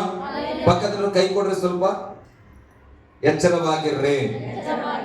ಎಚ್ಚರವಾಗಿರ್ರಿ. ನಾನು ನಿಜವಾಗಿ ನಮಗೆ ಪಾಂಸನ್ ಎಷ್ಟು ಪ್ರಾಮುಖ್ಯ ಯಾಕೆ ಮಾಡ್ತೇವೆ ಅಂತ ನಾವು ಅರ್ಥ ಮಾಡ್ಕೊಳ್ಬೇಕು. ಯೇಸು ಸ್ವಾಮಿ ಈಗ ಬರುವಾಗ ಇವರು ಏನು ಗರಿಗಳನ್ನ ಆ ಕಡೆ ಈ ಕಡೆ ಮಾಡಿ ಹೊಸನ್ನ ಹೊಸನ್ನ ಅಂತ ಕರೀತಾ ಇದಾರೆ ಅಂದ್ರೆ ಆತನಿಗೆ ಜಯವನ್ನ ಮಾಡ್ತಾ ಇದ್ದಾರೆ. ಹೊಸನ್ನ ಅಂದ್ರೆ ಜಯ ಅಲ್ಲ, ಆದ್ರೆ ಅವರು ಓಸನ್ನ ಅಂತೇಳಿ ಆಡ್ತಾ ಇದ್ದಾರೆ. ಆದ್ರೆ ಗರಿಗಳನ್ನ ಆ ಕಡೆ ಈ ಕಡೆ ಮಾಡುವಂಥದ್ದು, ಆತನ ಪಾದದ ಕೆಳಗೆ ಹಾಕುವಂಥದ್ದು, ನೀನು ಜಯಿಸಲ್ಪಟ್ಟಿದ್ದಿ, ಈತನು ಅರಸನು. ಹಾಗಾದ್ರೆ ಆ ಶಿಷ್ಯರು ಇಸ್ರಾಯೇಲರು ಏನನ್ನ ಯೋಚನೆ ಮಾಡಿದ್ರು ಗೊತ್ತಾ? ಜಕರ್ಯ ಪುಸ್ತಕದಲ್ಲಿ ಹೇಳಿದೆಯಲ್ಲ, ನಿಮಗಾಗಿ ಒಬ್ಬ ರಾಜನು ಬರ್ತಾನೆ. ಹಲ್ಲೆಲೂಯಾ. ಕತ್ತ ಮೇಲೆ ಕೂತ್ಕೊಂಡು ರಾಜನು ಬರ್ತಾನೆ ಅಂದ್ರೆ ಇವ್ರು ಏನ್ ಅನ್ಕೊಂಡ್ರು ಗೊತ್ತಾ? ನಮಗಾಗಿ ಒಬ್ಬ ರಾಜನು ಸಿದ್ಧವಾಗಿದ್ದಾನೆ. ಹಲ್ಲೆಲೂಯಾ. ನಮಗಾಗಿ ಒಬ್ಬ ರಾಜ ಬರ್ತಾ ಇದ್ದಾನೆ. ಹಾಗಾದ್ರೆ ರೋಮನರು ನಮ್ಮ ಮೇಲೆ ಆಳ್ವಿಕೆ ಮಾಡ್ತಾ ಇದ್ರಲ್ಲ, ಇದರಿಂದ ನಮ್ಮನ್ನ ಬಿಡಿಸ್ತಾನೆ, ಈ ಪರಿಸ್ಥಿತಿಗಳಿಂದ ನಮಗೆ ಸಮಾಧಾನ ಆಗ್ತದೆ, ನಮ್ಮದೇ ಆದ ಒಬ್ಬ ರಾಜನೇ ಇತ್ತ ಅಂತೇಳಿ ಅವ್ರು ಏನ್ ಮಾಡ್ತಾ ಇದಾರೆ? ಆತನನ್ನ ಸನ್ಮಾನಿಸುತ್ತಾ ಇದ್ದಾರೆ. ಹಲ್ಲೆಲೂಯಾ. ಗಟ್ಟಿಯಾಗಿ ಹಲ್ಲೆಲೂಯಾ. ಒಂದು ಕಡೆ ವಾಕ್ಯ ಹೇಳ್ತದೆ, ಯೇಸು ಸ್ವಾಮಿ ನೆಕ್ಸ್ಟ್ ಶುಕ್ರವಾರ ಏನಾಗ್ತದೆ? ಯೇಸು ಸ್ವಾಮಿನ ಸಿಲುಬೆಯಲ್ಲಿ ಹಾಕ್ಲಿಕ್ಕಿದ್ದಾರೆ. ನೀವು 21ನೇ ಅಧ್ಯಾಯಕ್ಕೆ ಬರೋಕ್ಕಿಂತ ಮುಂಚೆ 20ನೇ ಅಧ್ಯಾಯಕ್ಕೆ ನೀವು ಹೋಗೋದಾದ್ರೆ, 19ನೇ ಅಧ್ಯಾಯಕ್ಕೆ ನೀವು ಹೋಗೋದಾದ್ರೆ ಅಲ್ಲಿ ಯೇಸು ಸ್ವಾಮಿ ಹೇಳ್ತಾನೆ ಶಿಷ್ಯರಿಗೆ, ನನ್ನನ್ನ ಸಿಲುಬೆಗೆ ಏರಿಸುವ ಸಮಯ ಬರುತ್ತದೆ, ನನ್ನನ್ನ ಹಿಡುಕೊಡುವ ಸಮಯ ಬರ್ತದೆ, ನನ್ನನ್ನ ಗಲ್ಲಿಗೆ ಹಾಕುವ ಸಮಯ ಬರ್ತದೆ ಅಂತ ಹೇಳಿದ್ದಾನೆ. ಆದ್ರೂ ಕೂಡ ಶಿಷ್ಯರ ಒಳಗಡೆ ಯಾವುದು ಹೋಗ್ಲಿಲ್ಲ ಪ್ರಕಟಣೆ. ಆದ್ರೆ ಅವ್ರು ಅಂದ್ಕೊಂಡಾರ, ನಮ್ಮನ್ನ ಈ ಒಂದು ರೋಮ್ ಸಾಮ್ರಾಜ್ಯ ಈ ಪರಿಸ್ಥಿತಿಗಳಿಂದ ನಮ್ಮನ್ನ ಬಿಡಿಸ್ತಾನ ಈತ ರಾಜ್ಯ. ಹಲ್ಲೆಲೂಯಾ. ಅವರ ಕಲ್ಪನೆ ಏನು? ಯಾವುದೋ ಒಂದು ಸಾಮಾನ್ಯವಾಗಿರತಕ್ಕಂತ ಗುಂಪುಗಳಿಂದ, ಸಾಮಾನ್ಯವಾದ ಹಿಂಸೆಗಳಿಂದ ನಮ್ಮನ್ನ ಮಾತ್ರ ನಮ್ಮ ರಾಜ ಬಿಡಿಸ್ತಾನೆ. ಹಲ್ಲೆಲೂಯಾ. ಅವರ ನಂಬಿಕೆ ಏನು?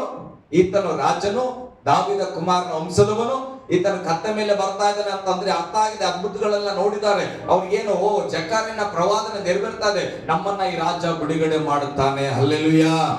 ಗಟ್ಟಿಯಾಗಿ ಹಲ್ಲೆಲೂಯಾ. ಒಬ್ಬ ರಾಜ ಅಂದ್ರೆ ನಿಮಗ್ ಗೊತ್ತಿರೋ ಪ್ರಕಾರ ರಾಜ ಹೆಂಗ್ ಬರ್ತಾನ್ರಿ? ಹಳೆ ಒಡಂಬಡಿಕೆಗಳಲ್ಲಿ ಅಥವಾ ಹಳೆ ದಿನಗಳು, ನೀವು ಸಿನಿಮಾಗಳಲ್ಲಿ ಕೂಡ ನೋಡಿರ್ಬೋದು. ರಾಜ ಹೆಂಗೆ ಬರ್ತಾನ?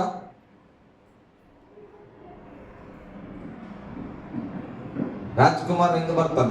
ಡಾಕ್ಟರ್ ರಾಜ್ಕುಮಾರ್ ಅಲ್ಲ. ಕನಸಲ್ಲಿ ರಾಜ ಅಂದ್ರೆ ಹೆಂಗ್ ಬರ್ತಾನ ಅದನ್ನ ನೋಡಿರಿಲ್ಲ. ಹಲ್ಲೆಲೂಯಾ. ರಾಜ ಹೆಂಗ್ ಬರ್ತಾನ ಗೊತ್ತಿಲ್ಲ. ಹೆಣ್ಮಕ್ಳು ಯಾರು ಕನಸೆ ಕಂಡಿಲ್ಲ ನನ್ ಗಂಡ ರಾಜ ಇದ್ದಂಗ್ ಬರ್ತಾನಂತ? ಇಲ್ಲ. ಹಲ್ಲೆಲೂಯಾ. ಮದುವೆ ಆಗ್ತಂದ್ರೆ ಕಾಣ್ರಿ, ಕನಸು ಕಾಣ್ರಿ, ದೇವ್ರೇ ಒಳ್ಳೆ ರಾಜ್ಕುಮಾರ ಅಂತ ಗಂಡ ನನಗೆ ಬೇಕು. ಹಲ್ಲೆಲೂಯಾ. ದೇವ್ರ ವಾಕ್ಯದ ಯೆಹೋವನ ಭಕ್ತರ ಇಷ್ಟಾರ್ಥವನ್ನ ದೇವ್ರು ನೆರವೇರಿಸ್ತಾನ.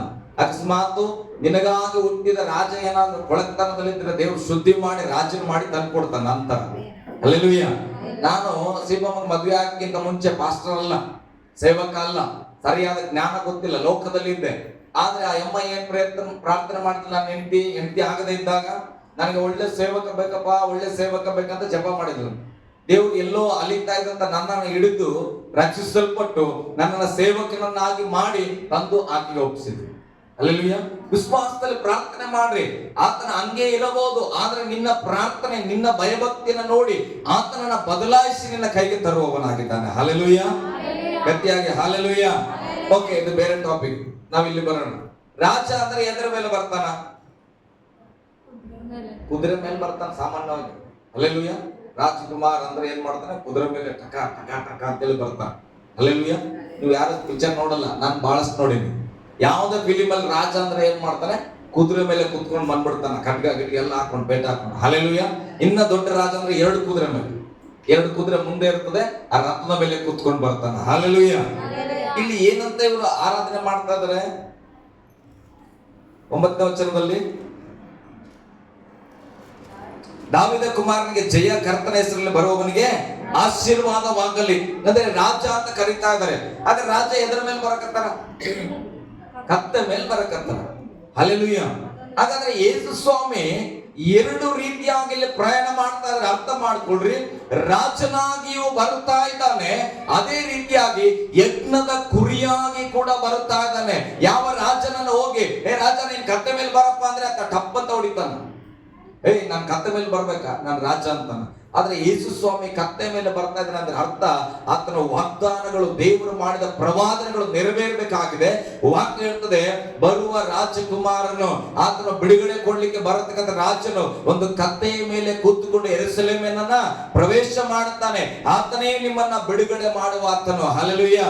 ಯೇಸು ಸ್ವಾಮಿ ಕತ್ತೆ ಮೇಲೆ ಕೂತ್ಕೊಂಡು ಬರುವಾಗ ಒಂದು ಕ್ಯಾಟಗರಿಯಲ್ಲಿ ಇದೆ, ಅಂದ್ರೆ 2 ರೀತಿಯಾದ ವ್ಯಕ್ತಿಯಾಗಿ ಬರ್ತಾ ಇದ್ದಾನೆ.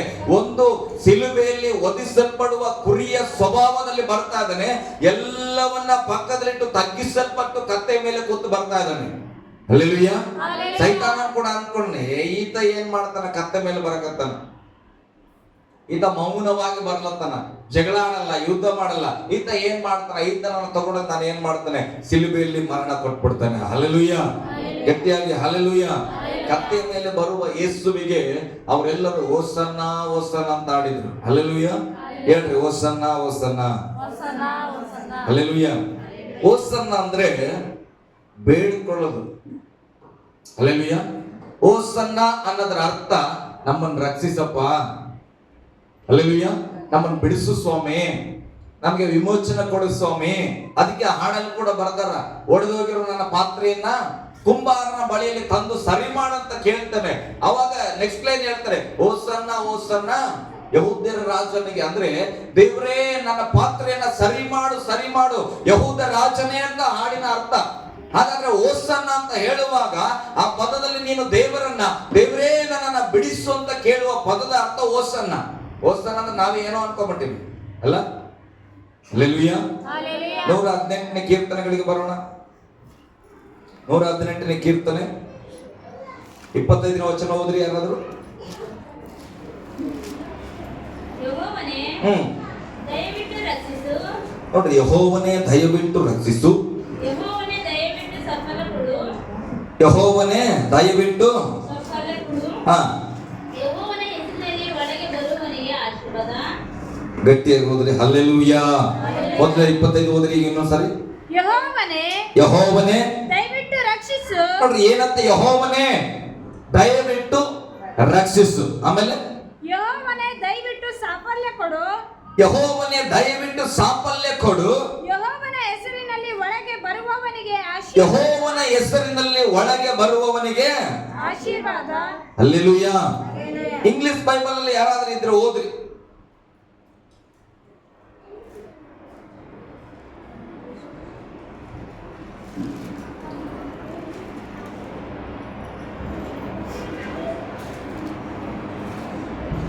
ಇದೆಯಾ ಮೊಬೈಲ್ ಅಲ್ಲಿ?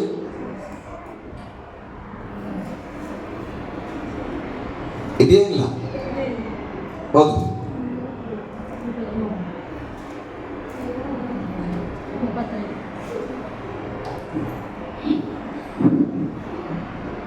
Lord save us, Lord grant us success. Blessed is he who comes in the name of the Lord. From the house of the Lord we bless you. 25 Lord save us, Lord grant us success. Hallelujah. ಅಂದ್ರೆ save ಅಂದ್ರೆ ಅರ್ಥ ಏನು? ರಕ್ಷಿಸ್ ಅಂದ್ರೆ ನಮ್ ಕನ್ನಡ ಸರಿಯಾಗಿ ಅರ್ಥ ಆಗ್ತದೆ ಇಲ್ಲೋ ಅಂತ ಕನ್ನಡದವರಿಗೆ. ಸೇವ್ ಮಾಡ್ರಿ ನನ್ನನ್ನ, ದೇವ್ರೇ ನನ್ನನ್ನ ರಕ್ಷಿಸು. ಅದ್ರಲ್ಲಿ ವಚನ ಹೇಳ್ತದೆ, ನಾನು ಪ್ರಾರ್ಥನೆ ಮಾಡ್ತೇನೆ ಅಲ್ಲ, ದೇವ್ರೇ ರಕ್ಷಿಸಪ್ಪ, ನಾನು ಪ್ರೇಯರ್ ಮಾಡ್ತೇನೆ. ಹಂಗೆ ಇದೇನಾ? ಓದ್ರಿ ಇನ್ನೊಂದ್ಸಲ English. Lord save us, Lord grant us success. NKJV Bible ಅಲ್ಲಿ ಹೇಗಿದೆ, save now I pray O Lord. ಅಂದ್ರೆ ಏನು? ಈಗಲೇ ನಮ್ಮನ್ನು ರಕ್ಷಿಸಪ್ಪ, ನಾವು ಪ್ರಾರ್ಥಿಸ್ತಾ ಇದ್ದೇವೆ. ಬಹಳ ಸಿಂಪಲ್. ಅಷ್ಟು ಪದವನ್ನ ಇಬ್ರು ಅಲ್ಲಿ ಓಸನ್ನ ಅಂತ ಕರೀತಾರೆ. ದೇವ್ರೇ ನಾನು ನಿನಗೆ ಪ್ರಾರ್ಥಿಸ್ತೇನೆ, ನನ್ನನ್ನು ರಕ್ಷಿಸು. ಹಲ್ಲೆಲೂಯಾ. ಈಗ ರಾಜನಾಗಿ ಕತ್ತೆ ಮೇಲೆ ಬರ್ತಾ ಇರುವವನ ಮುಂದೆ ಎಲ್ಲರೂ ಜಯ ತೋರಿಸುವ ತಾಳೆಗರಿಯನ್ನ ಆತನಿಗೆ ವೆಲ್ಕಮ್ ಮಾಡುತ್ತಾ ಅವ್ರು ಹೇಳ್ತಾ ಇದ್ದಾರೆ, ಓಸಾನ ಓಸಾನ ಅಂದ್ರೆ, ಅಯ್ಯ ನಮ್ಮನ್ನು ರಕ್ಷಿಸು ಸ್ವಾಮಿ, ನಮ್ಮನ್ನು ರಕ್ಷಿಸು ಎಂಬುದಾಗಿ. ಹಲ್ಲೆಲೂಯಾ. ಹಾಗಾದ್ರೆ ಯೇಸು ಸ್ವಾಮಿ ಏನ್ ಮಾಡ್ಲಿಕ್ಕೆ ಸಿದ್ಧವಾಗಿದ್ದಾನೆ? ಕತ್ತೆ ಮೇಲೆ ಯಾಕೆ ಬರ್ತಾ ಇದ್ದಾನೆ? ಫಾರ್ಮ್ ಸಂಡೆ ಮಾಡ್ತಾ ಇದ್ದಾವೆ. ಇವತ್ತು ಆಗಿದ ನಂತರ ನಾವು ಗಮನಿಸಿದ್ವಿ, ಒಂದು ಮೇಕೆಯನ್ನ ತಂದುಕೊಂಡು 4 ದಿನಗಳ ಕಾಲ ಅವರ ಮನೆಯಲ್ಲಿ ಇಟ್ಕೊಳ್ತಾರೆ. 5ನೇ ದಿನ ಏನ್ ಮಾಡ್ಬೇಕು? ಆ ಮೇಕೆಯನ್ನ ಸಂಜೆ ವೇಳೆಯಲ್ಲಿ ತೆಗೆದುಕೊಂಡೋಗಿ ಅದನ್ನ ಯಜ್ಞ ಮಾಡಬೇಕು. ಯಜ್ಞ ಮಾಡಿದ ಮೇಲೆ ನೆಕ್ಸ್ಟ್ ಡೇ ಏನ್ ಮಾಡ್ತಾರೆ? ಅದೆಲ್ಲವನ್ನ ತಿಂದು ಖಾಲಿ ಮಾಡಬೇಕು. ಹಲ್ಲೆಲೂಯಾ. ಗಟ್ಟಿಯಾಗಿ ಹಲ್ಲೆಲೂಯಾ. ಮನೆ ಮನೆಗೆ ಒಂದು ಮರಿಯನ್ನ ತಂದಿದ್ದೇವೆ. ವಿಶ್ವಾಸ ಮಾಡ್ರಿ, ನಿಮ್ಮ ಮನೇಲಿ ಒಂದು ಮೇಕೆ ಇದೆ ಅಂತ ಊಹೆ ಮಾಡ್ರಿ. ಆ ಮೇಕೆಯನ್ನ 4 ದಿನಗಳ ಕಾಲ ನಿಮ್ಮ ಮನೇಲಿ ಇಟ್ಕೊಂಡಿದ್ದೀರಿ. ಇವತ್ತು ಭಾನುವಾರ, ಸೋಮವಾರ, ಮಂಗಳವಾರ, ಬುಧವಾರ, ಗುರುವಾರ ಮನೇಲಿ ಇಟ್ಕೊಂಡ್ರಿ. 5ನೇ ದಿನ ಬರ್ತದೆ, ಸಂಜೆ ವೇಳೆಯಲ್ಲಿ ಬೈಬಲ್ ಹೇಳ್ತದೆ, ಎಲ್ಲ ಇಸ್ರಾಯೇಲ್ ಏನ್ ಮಾಡ್ಬೇಕು? ಆ ಮೇಕೆನೋ ಕುರಿಯನ್ನ ತಗೊಂಡೋಗಿ ಯಜ್ಞ ಮಾಡ್ಬೇಕು, ಅದನ್ನ ಕುಯ್ಬೇಕು. ಕುಯ್ದಿದ್ಮೇಲೆ ಅವತ್ತಿನ ರಾತ್ರಿ ಅದರ ಮಾಂಸವನ್ನೆಲ್ಲ ಊಟ ಮಾಡಬೇಕು. ಅದರ ಹೊಟ್ಟೆ ಒಳಗಿದ್ದ ಯಾವ ಪದಾರ್ಥ ಉಳಿಯದಂತೆ ಅದನ್ನ ಸುಟ್ಟು ಏನ್ ಮಾಡ್ಬೇಕು? ಯಜ್ಞ ಮಾಡಿ ಬಿಡಬೇಕು. ಹಲ್ಲೆಲೂಯಾ. ಈ ಪಾಪ ಸಂಡೆಯಲ್ಲಿ ಯೇಸು ಸ್ವಾಮಿ ಕತ್ತೆ ಮೇಲೆ ಕೂತ್ಕೊಂಡು ಬರ್ತಾ ಇದ್ದಾನೆ. ಎಲ್ಲಾರು ಓಸಾನ ಓಸಾನ ಅಂತೇಳಿ ಪ್ರಾರ್ಥನೆ ಮಾಡಿದ್ರೆ, ನಮ್ಮನ್ನು ರಕ್ಷಿಸಪ್ಪ, ನೀನು ಜಯ ಉಳ್ಳವನು, ನಿನ್ನಿಂದ ಪರಲೋಕದಲ್ಲಿ ಕೂಡ ಜಯ ಆಗ್ತಾ ಇದೆ ಅಂತ ಹೇಳಿದ್ರು. ಅದಾದ್ಮೇಲೆ ಶುಕ್ರವಾರ ಬರ್ತದೆ. ಶುಕ್ರವಾರ ಸಂಜೆ 5 ಗಂಟೆಯಲ್ಲಿ ಯೇಸು ಸ್ವಾಮಿನ ಸಿಲುಬೆಯಲ್ಲಿ ಹಾಕಿ ಬಿಟ್ರು. ಯೇಸು ಸ್ವಾಮಿಯ ಪ್ರಾಣ ಹಾರಿ ಹೋಗ್ತದೆ. ಆತನನ್ನ ಏನ್ ಮಾಡಿದ್ರು? ಅದನ್ನ ಇಳಿಸಿ ಸಂಪೂರ್ಣವಾಗಿ ತಗೊಂಡೋಗಿ ಆತನ ಶರೀರವನ್ನ ಸಮಾಧಿ ಒಳಗಿಟ್ರು. ಹಲ್ಲೆಲೂಯಾ. ಒಂದು ಮೇಕೆಯನ್ನ ಹೇಗೆ ಯಜ್ಞ ಮಾಡಿ ರಾತ್ರೋರಾತ್ರಿ ಮಾಂಸವನ್ನೆಲ್ಲ ತಿಂದು ಅದರ ಸುಳಿವೇ ಇಲ್ಲದಂತೆ ಮಾಡುತ್ತಾರೋ, ಅದೇ ರೀತಿಯಾಗಿ ಅದಕ್ಕೆ ಹೋಲಿಕೆ ಆಗುವ ರೀತಿಯಲ್ಲಿ ಯೇಸು ಸ್ವಾಮಿಯನ್ನ ಕೊಂದು ಆತನನ್ನ ತೆಗೆದುಕೊಂಡು ಹೋಗಿ ಸಮಾಧಿಯಲ್ಲಿ ಹೂಡಲ್ಪಟ್ಟಿದ್ದಾರೆ. ಹಲ್ಲೆಲೂಯಾ. ಗಟ್ಟಿಯಾಗಿ ಹಲ್ಲೆಲೂಯಾ. ಪಾಪ ಸಂಡೆ ಸಂತೋಷವಾಗಿ ಆರಾಧನೆ ಮಾಡ್ತೇವೆ, ನಿಜ. ಜನರಿಗೆ ಸಂತೋಷ, ನಮ್ಗೆ ಜಯ ಕೊಡ್ಲಿಕ್ಕೆ ಬರ್ತಾ ಇದ್ದಾನೆ. ಆದ್ರೆ ಜಯ ಕೊಡ್ಲಿಕ್ಕೆ ಬರತಕ್ಕಂತ ರಾಜನು ಕುರಿಯ ಹಾಗೆ ಹೋಗಿ ತನ್ನ ಕುತ್ತಿಗೆಯನ್ನು ಕೊಡಬೇಕಾಗಿದೆ. ಹಾಗಾದ್ರೆ ಆತನ ಪ್ರೀತಿ ನಮ್ಗೆ ಎಷ್ಟು ಅರ್ಥ ಆಯ್ತು. ಹಲ್ಲೆಲೂಯಾ. ನಾವ್ ಏನ್ ನೋಡ್ತೇವೆ? ಯೇಸು ಸ್ವಾಮಿ ಕತ್ತೆ ಮೇಲೆ ಬಂದ್ರೆ ಎಲ್ಲರೂ ಜೈಕಾರ ಹಾಕಿದ್ರು. ಎಲ್ಲರೂ ಖಾಲಿ ಹಾಸ್ಬಿಟ್ರು. ಕತ್ತೆ ಕೂಡ ಮಹಿಮೆ ಹೊಂದ್ಕೊಂಡ್ಬಿಡ್ತು ನಿಜ. ಆದ್ರೆ ಕತ್ತೆ ಮೇಲೆ ಕೂತ ಯೇಸು ಎಲ್ಲಿಗೆ ಹೋಗ್ತಾ ಇದ್ದಾನೆ? ರಾಜ್ಯಭಾರ ಮಾಡ್ಲಿಕ್ಕೆ ನಡೆದಾನ? ಹಲ್ಲೆಲೂಯ. ಸಿಲುಬೆಗೆ ಇರ್ಲಿಕ್ಕೆ ಹೋಗ್ತಾ ಇದ್ದಾನೆ ನಮ್ಮೆಲ್ಲರ ಪರವಾಗಿ, ಇಸ್ರಾಯೇಲರ ಪರವಾಗಿ. ಅದಕ್ಕೆ ವಾಕ್ಯ ಹೇಳ್ತಾರೆ, ರಾಜನು ಯಾವಾಗಲೂ ಖಡ್ಗವನ್ನ ತೆಗೆದುಕೊಂಡು ಗದ್ದಲ್ಲಿ ಬರ್ತಾನ. ಆದ್ರೆ ಯೇಸು ಸ್ವಾಮಿ ಆ ರೀತಿಯಾಗಿ ಬರ್ತಾ ಇಲ್ಲ. ರಾಜನಾಗಿದ್ರು ಕೂಡ ಕುರಿಯ ಹಾಗೆ ತಗ್ಗಿಸಲ್ಪಟ್ಟು ತನಗಿರುವ ಐಶ್ವರ್ಯ, ತನಗಿರುವ ಪರಲೋಕ ರಾಜ್ಯ, ನಾನು ದೇವರ ಮಗ ಅನ್ನತಕ್ಕಂಥ ಯಾವ ಸ್ವಭಾವವನ್ನ ನೆನಪು ಮಾಡಿಕೊಳ್ಳದೆ ಒಂದು ಕುರಿಯ ಹಾಗೆ ಬಗ್ಗಿಸಿ ಆತನ ಏನ್ ಮಾಡ್ತಾನೆ? ಸಿಲುಬೆ ಕಡೆಗೆ ಪ್ರಯಾಣ ಮಾಡ್ತಾ ಇದ್ದಾನೆ. ಹಲ್ಲೆಲೂಯ. ಗಟ್ಟಿಯಾಗಿ ಹಲ್ಲೆಲೂಯ. ನಾವು ಗಮನಿಸ್ತೇವೆ, ಬೈಬಲ್ ನಾನು ಓದಿಸ್ಲಿಕ್ಕೆ ಸಮಯ ಇಲ್ಲ. ನೀವು ಅಲ್ಲಿಂದ ಹೋಗಿದ ಮೇಲೆ ಎಲ್ಲ ಓಸನ ಹಾಡಿದ್ರು. ಆಮೇಲೆ ದೇವರ ಆಲಯಕ್ಕೆ ಬರ್ತಾನ. ಎಲ್ಲಿಗೆ ಬರ್ತಾನ? ದೇವರ ಆಲಯಕ್ಕೆ ಬಂದನು. 4 ದಿನಗಳ ಕಾಲ. ಅದನ್ನ ಯೇಸು ಏನ್ ಮಾಡಿದ್ರು? ಇವ್ರು ಮೇಕೆಗಳನ್ನ ತಂದು 4 ದಿನ ಮೇಕೆನ ಇಟ್ಕೊಂಡ್ರು ಮನೆಯಲ್ಲಿ. ಮೇಕೆ ನೋಡಿದ್ರು, ಮೇಕೆ ನೀರು ಕುಡಿಸಿದ್ರು, ಮೇಕೆ ಸುಂದರವಾಗಿದೆ ಅಂದ್ರು. ಯಪ್ಪ ಒಳ್ಳೆ ಮಾಂಸ ಇದೆ, ಮೆದುಳು ನಾನ್ ತಿಂತೇನಂತ ಯಾರಾದ್ರೂ ಅಂದಿರ್ಬೋದು. ನಾನ್ ಕಾಲ್ಗರಿ ಮಾಡ್ಕೊಂತ, ಕಾಲ್ಗರಿನ ಏನು ಕಾಲ್ಸು, ನಾನು ಕಾಲ್ಸೂಪ್ ಮಾಡ್ಕೊತೇನೆ, ನಾನು ಬೋಟಿ ತಿಂತೇನೆ, ನಾನು ಕಲೆಜ ತಿಂತೇನೆ, ಏನೋ ಒಂದು ಅಂದಿರ್ಬೋದು. ಹಲ್ಲೆಲೂಯ. ಆ ಮೇಕೆಯನ್ನು ನೋಡುವಾಗ ತಿನ್ನೋರು ಹಂಗೆಲ್ಲ, ಈ ಭಾಗ ಚಂದಿದ್ ನೋಡು, ಇದನ್ನ ರೋಸ್ಟ್ ಮಾಡ್ಬೇಕು, ಇದನ್ನ ಸಾಂಬಾರ್ ಮಾಡ್ಬೇಕು, ಮತ್ತೊಂದು ಮಾಡ್ಬೇಕು. ಹಲ್ಲೆಲೂಯ. ಆದ್ರೆ ಯೇಸು ಸ್ವಾಮಿಯೇ ಯಜ್ಞದ ಕುರಿಯಾಗಿ ಬರ್ತಾ ಇದ್ದಾನೆ. ಈಗ 4 ದಿನ ಯೇಸು ಸ್ವಾಮಿ ಸೋಮವಾರದಿಂದ ಗುರುವಾರದವರೆಗೆ ಏನ್ ಮಾಡಿದ್ನು? ಹಲ್ಲೆಲೂಯ. ಯೆರೂಸಲೇಮಿಗೆ ಬಂದನು. ಇವತ್ತು ನೀವು ಬಾಂಸನ್ನ ಮುಗಿಸ್ಕೊಂಡು ಮನೆಗೆ ಹೋಗ್ತೀರಿ, ಮತ್ತೆ ನೀವು ಯಾವತ್ತು ಬರ್ತೀರಿ? ನಮ್ಮಲ್ಲಿ ಶಿಲುಬೆಗೆ ಹಾಕಿದ್ಮೇಲೆ ಬರ್ತೀರಿ. 4 ದಿನ ಯೇಸು ಸ್ವಾಮಿ ಏನ್ ಮಾಡಿದಂತ ತಿಳ್ಕೊಂಡು ಹೋಗ್ರಿ. ಅದನ್ನ ಮಾಡಿ ಗುಡ್ ಫ್ರೈಡೆ ಬಂದು. ಹಲ್ಲೆಲೂಯ. ಯೇಸು ಸ್ವಾಮಿ ವಾಕ್ಯ ಹೇಳ್ತದೆ, ಮರುದಿನ ದೇವರು ಯೇಸು ಸ್ವಾಮಿ ಆಲಯಕ್ಕೆ ಹೋದಂತ. ದೇವರ ಆಲಯಕ್ಕೆ ಹೋದಾಗ ಯೇಸು ಸ್ವಾಮಿ ಕಂಡಂತದ್ದು ಏನ್ ಗೊತ್ತಾ? ದೇವರ ಆಲಯದಲ್ಲಿ ಮೇಜುಗಳ ಮೇಲೆ ಪಾರಿವಾಳ ಇಟ್ಕೊಂಡು ಮಾರಾಟ ಮಾಡ್ತಾ ಇದ್ರು. ಹಲ್ಲೆಲೂಯ. ಬೈಬಲ್ ಹೇಳ್ತದೆ, ಯೇಸು ಸ್ವಾಮಿ ಕೋಪಗೊಂಡು ಆ ಮೇಜನ್ನೆಲ್ಲ ತೆಗೆದು ಚಿತ್ರ ಮಾಡಿ ಬಿಸಾಕಿದ್ರಂತ. ಯಾಕೆ? ನನ್ನ ದೇವರ ಆಲಯವು ಎಲ್ಲಾ ಜನರಿಗೆ ಪ್ರಾರ್ಥನಾಲಯ ಅನಿಸಿಕೊಳ್ಳುತ್ತದೆ, ನೀವು ಅದನ್ನ ಕಳ್ಳರಗವಿ ಮಾಡಿದ್ದೀರಿ. ಹಲ್ಲೆಲೂಯ. ಅದಕ್ಕೆ ಏನ್ ಮಾಡಿದ್ರೆ ಅದು ತೆಗೆದು ಬಿಸಾಕಿದ್ರು. ಅವ್ರು ಏನ್ ಮಾಡ್ತಾ ಇದ್ರು ಅಂತ ಅಷ್ಟು ಕೋಪಗೊಳ್ಳಿಕ್ಕೆ ನಾನು ಯೋಚನೆ ಮಾಡ್ತದೆ. ಸಭೆ ಒಳಗಡೆ ಯಾಕೆ ಪಾರಿವಾಳ ಮಾಡ್ತಾ ಇದ್ರು? ಹಲ್ಲೆಲೂಯ.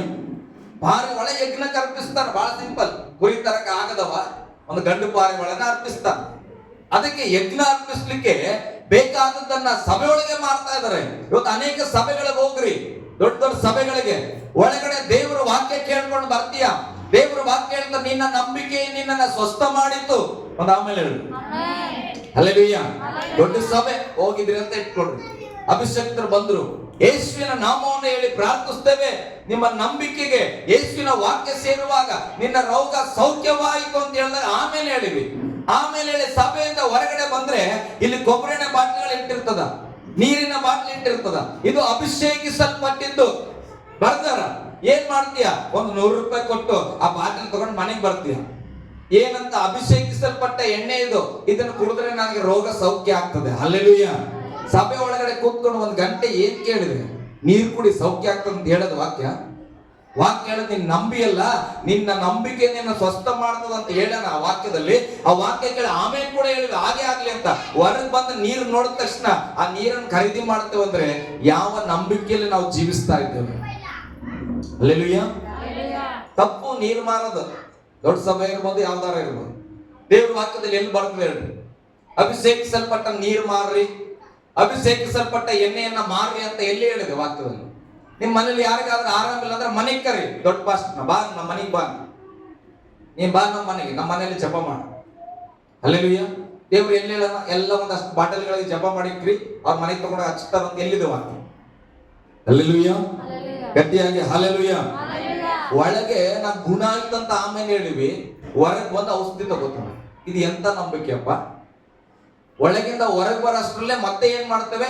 ಗುಣ ಆಗಿದ ಕಾಯಿಲೆಯನ್ನ ತಗೊಳ್ತಾ ಇದ್ದಾವೆ. ಇನ್ನ ಇದೆ ನನಗೆ ಔಷಧಿ ಬೇಕು, ಇನ್ನ ಇದೆ ನನಗೆ ಅಭಿಷೇಕದ ನೀರು ಬೇಕು, ಇನ್ನ ಇದೆ ಅಭಿಷೇಕದ ಎಣ್ಣೆ ಬೇಕು. ಒಳಗೆ ಆಮೇಲೆ ಯಾಕೆ ಹೇಳಿ ಮತ್ತೆ? ಹಲ್ಲೆಲೂಯ. ಗಟ್ಟಿಯಾಗಿ ಹಲ್ಲೆಲೂಯ. ಇದು ನನ್ನ ಸಂದೇಶ ಅಲ್ಲ. ದೇವ್ರು ಹೇಳ್ತಾರೆ, ನಿಮ್ ನಂಬಿಕೆ ಎಲ್ಲಿ ಹೋಗ್ತಾ ಇದೆ? ಯೇಸು ಸ್ವಾಮಿ ಯಾಕೆ ಹೋಗಿ ಮೇಚಿನ ಮೇಲಿದ್ದಂತ ಪಾರಿವಾಳಗಳನ್ನ ಆರೋಡುದನಂದ್ರೆ ಯೇಸು ಸ್ವಾಮಿ ಗೊತ್ತು ಇನ್ನು ಮೇಲೆ ಶುಕ್ರವಾರ ಏನಾಗ್ತಾ ಇದೆ. ಯೇಸು ಸ್ವಾಮಿ ಸಿಲುಬೆಗೆ ಏರ್ತಾನೆ. ಯೇಸು ಸ್ವಾಮಿ ಸಿಲುಬೆಗೆ ಏರಿದ ಮೇಲೆ ಪುನರುತ್ಥಾನ ಆಗಿದ್ಮೇಲೆ ಯಾರು ಯಜ್ಞ ಅರ್ಪಿಸುವ ಅವಶ್ಯಕತೆ ಇಲ್ಲ, ಪಾರಿವಾಳ ಕೊಡಬೇಕಾದ ಅವಶ್ಯಕತೆ ಇಲ್ಲ, ಕುರಿಯನ್ನ ಬಲಿ ಕೊಡುವ ಅವಶ್ಯಕತೆ ಇಲ್ಲ. ಕಾರಣ ಯೇಸುವೇ ನಮಗಾಗಿ ನಿಮಗಾಗಿ ಕುರಿಯಾಗಿ ಯಜ್ಞಕ್ಕೆ ಸಿದ್ಧವಾಗಿ ರೆಡಿಯಾಗಿದ್ದಾನೆ. ಈಗ ಒಂದು ಸಮಯ ದೇವರ ವಾಕ್ಯವನ್ನ ಕೇಳುವ ಸಮಯ. ಆಮೇಲೆ ಹೇಳೋಣ ಹಲ್ಲೆಲೂಯಾ. ಯೇಸು ಸ್ವಾಮಿ ಅದನ್ನೆಲ್ಲವನ್ನ ಹಾರೋಡಿದ ಮೇಲೆ 4 ದಿನಗಳ ಕಾಲ ಸತ್ಯವೇದ ಹೇಳುತ್ತದೆ ಆ ಯೆರೂಸಲೇಮಿನ ಸಭೆಯಲ್ಲಿ ಬೋಧಿಸುತ್ತಾ ಇದ್ದನಂತ. 4 ದಿನಗಳ ಏನ್ ಮಾಡಿದನು? ವಾಕ್ಯವನ್ನ ಬೋಧಿಸಲ್ಪಟ್ಟನು. ನಾವ್ ಏನ್ ಮಾಡ್ತೇವೆ? 40 ದಿನ ಉಪವಾಸ ಮಾಡ್ತಾ ಇದ್ದೇವೆ. ಯಾಕೆ ಅಂತ ನಮಗ್ ಗೊತ್ತಿಲ್ಲ.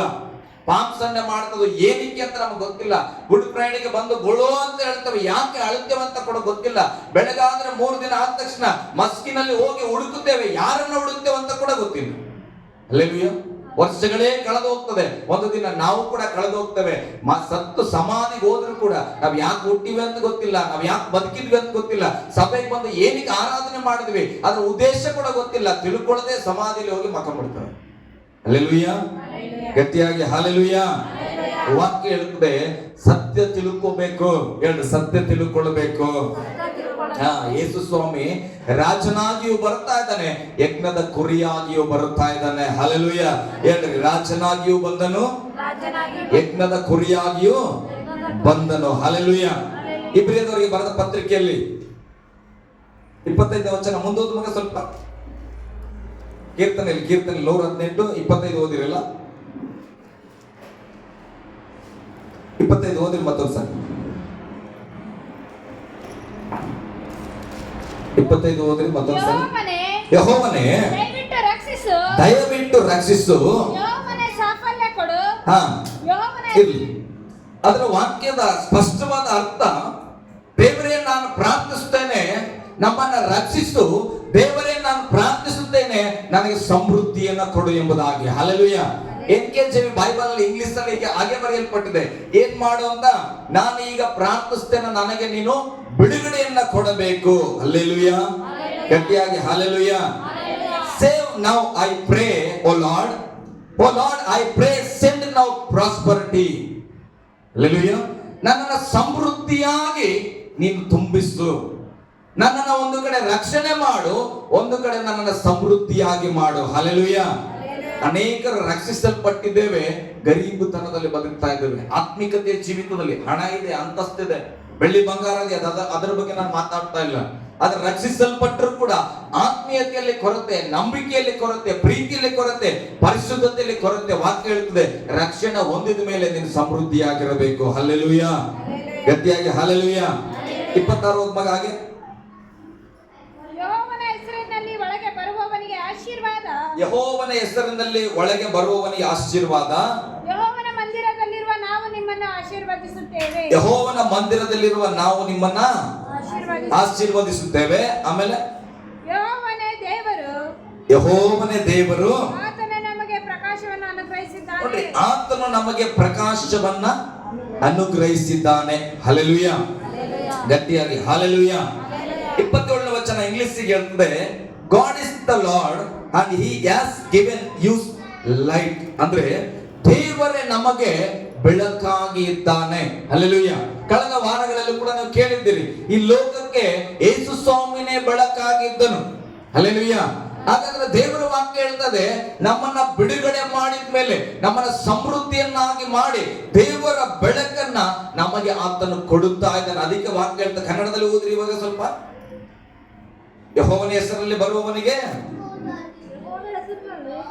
ಒಳಗೆ ಬರುವವನಿಗೆ ಆಶೀರ್ವಾದ, ಯೆಹೋವನ ಮಂದಿರದಲ್ಲಿರುವ ನಾವು ನಿಮ್ಮನ್ನು ಆಶೀರ್ವದಿಸುತ್ತೇವೆ. ಯೆಹೋವನ ದೇವರ ಆತನು ನಮಗೆ ಪ್ರಕಾಶವನ್ನ, ಬೆಳಕನ್ನ ಅನುಗ್ರಹಿಸಿದ್ದಾನೆ. ಹಲ್ಲೆಲೂಯಾ. ಅನುಗ್ರಹಿಸಿದ್ದಾನೆನ ಅನುಗ್ರಹಿಸಬೇಕಾ? ಅಂದ್ರೆ ಬೆಳಕನ್ನ ನಮಗೆ ಕೊಟ್ಟಿದ್ದಾನೆ. ಯಾವಾಗ ದೇವರ ಹೆಸರಲ್ಲಿ ಯೇಸು ಸ್ವಾಮಿ ಯೆರೂಸಲೇಮಿಗೆ ಬರ್ತಾ ಇದ್ದನೋ ಅವಾಗ ಆತನಿಗೆ ಹೇಳ್ತಾರೆ, ಜಯಘೋಷ ಮಾಡ್ತಾ ಇದ್ದಾರೆ. ಇವಾಗ ವಾಕ್ಯ ಹೇಳ್ತದೆ, ಆತನು ಆಶೀರ್ವದಿಸಲ್ಪಟ್ಟವನು. ಹಲ್ಲೆಲೂಯಾ. ಗಟ್ಟಿಯಾಗಿ ಹಲ್ಲೆಲೂಯಾ.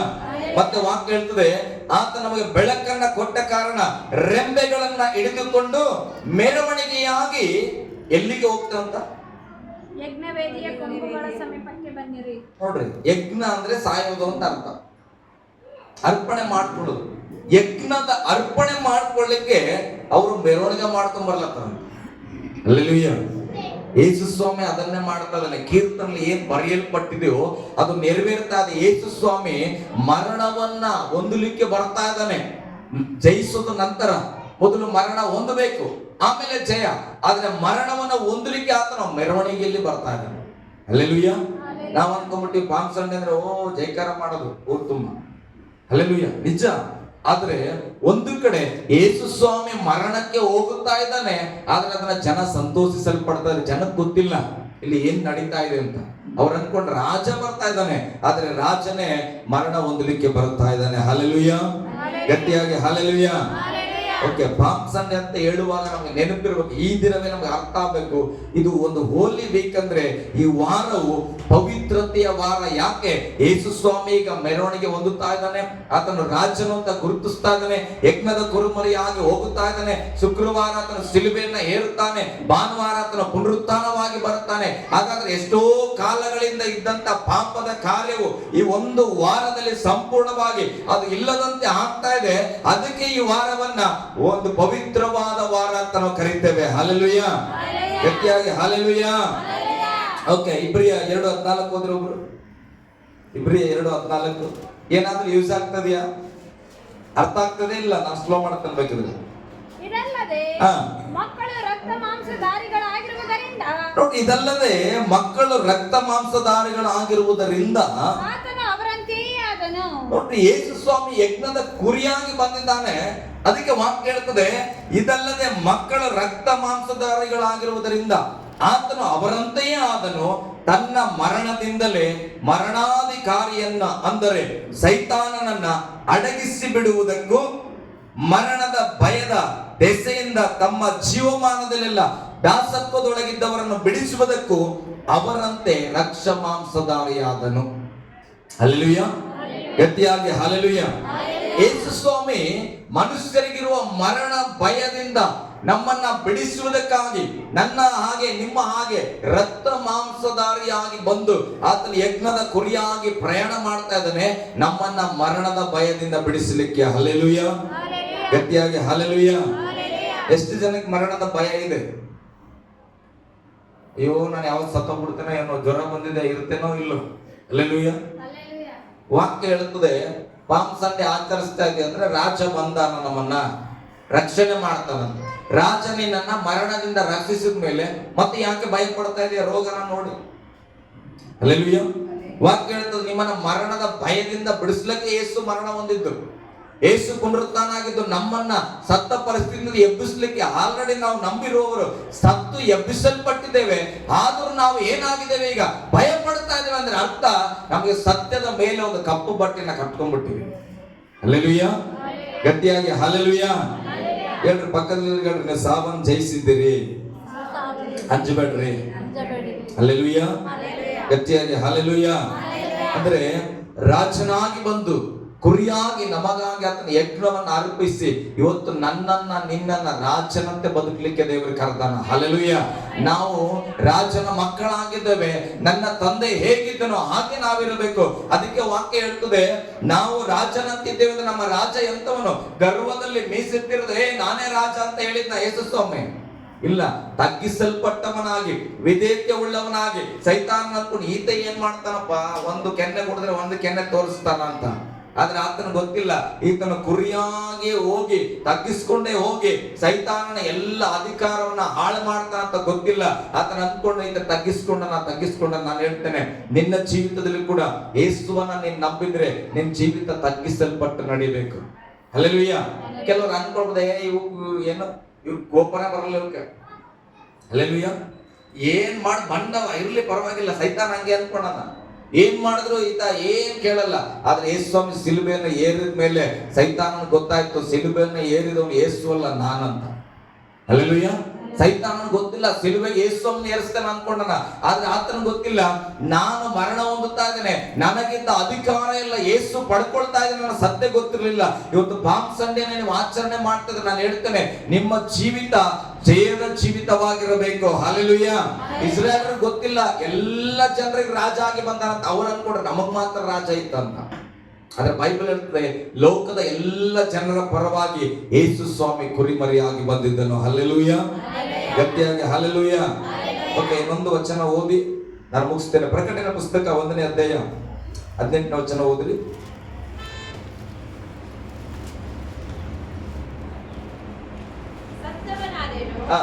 ಮತ್ತು ಈಗ ಯುಗಾಂತರಗಳಲ್ಲಿಯೂ ಬದುಕುವವನಾಗಿದ್ದೇನೆ.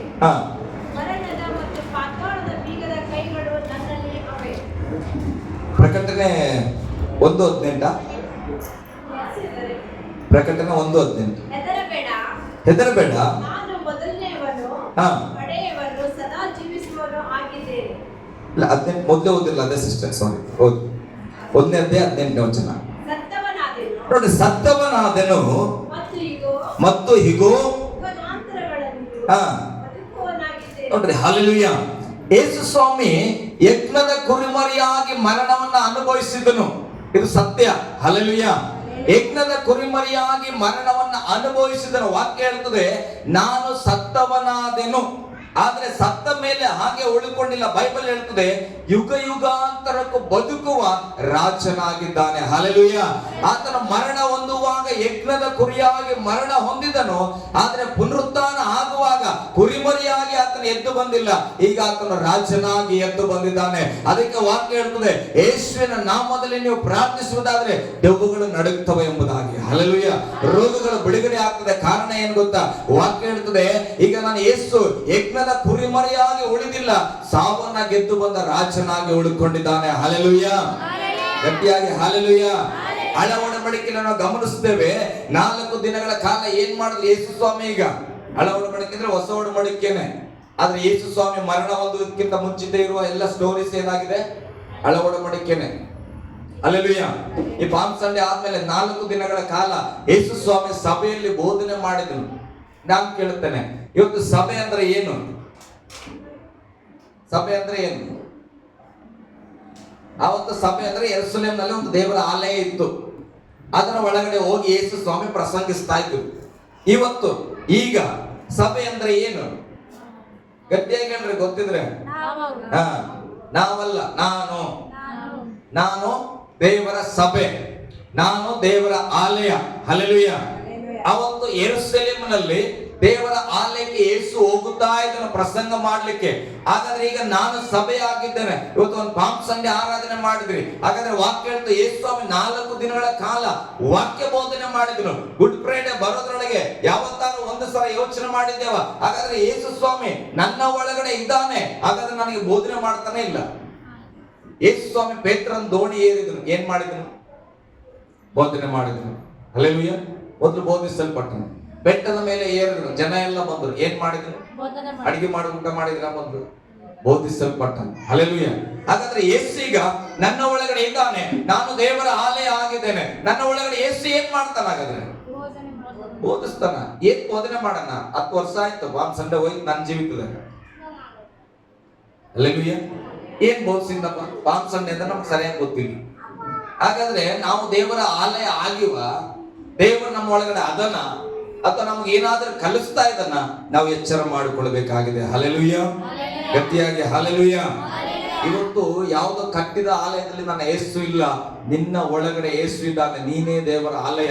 ಯೇಸು ಸ್ವಾಮಿ ಮಾಡಿದ್ದೇನು ಗೊತ್ತಾ? ಕಟ್ಟಣದ ಆಲಯ ಯೇಸುವಿಗೆ ಇಷ್ಟ ಇಲ್ಲ. ಅದಕ್ಕೆ ಆತನ ಏನ್ ಮಾಡಿದನು? ತಾನು ಸಿಲುಬೆಯನ್ನ ಏರಿ ಅಲ್ಲಿಂದ ನಮಗೆ ಬೇಕಾದ ಅಧಿಕಾರವನ್ನ ಕೊಟ್ಟು ದೇವರು ಹೇಳ್ತಾನೆ, ಈಗೋ ನಿಮ್ಮ ಬಾಗಿಲನ್ನು ನಾನು ತಟ್ಟುತ್ತಾ ಇದ್ದೇನೆ. ಯಾರಾದ್ರೂ ಮನಸ್ಸು ಕೊಟ್ಟು ಬಾಗಿಲು ತೆರೆದಾದ್ರೆ ನಾನ್ ನಿಮ್ಮ ಒಳಗಡೆ ಬಂದು ನಾನು ನಿಮ್ಮ ಸಂಗಡ ಊಟ ಮಾಡ್ತೇನೆ, ನೀವು ನನ್ನ ಸಂಗಡ ಊಟ ಮಾಡ್ತೀರಿ. ಹಲ್ಲೆಲೂಯಾ.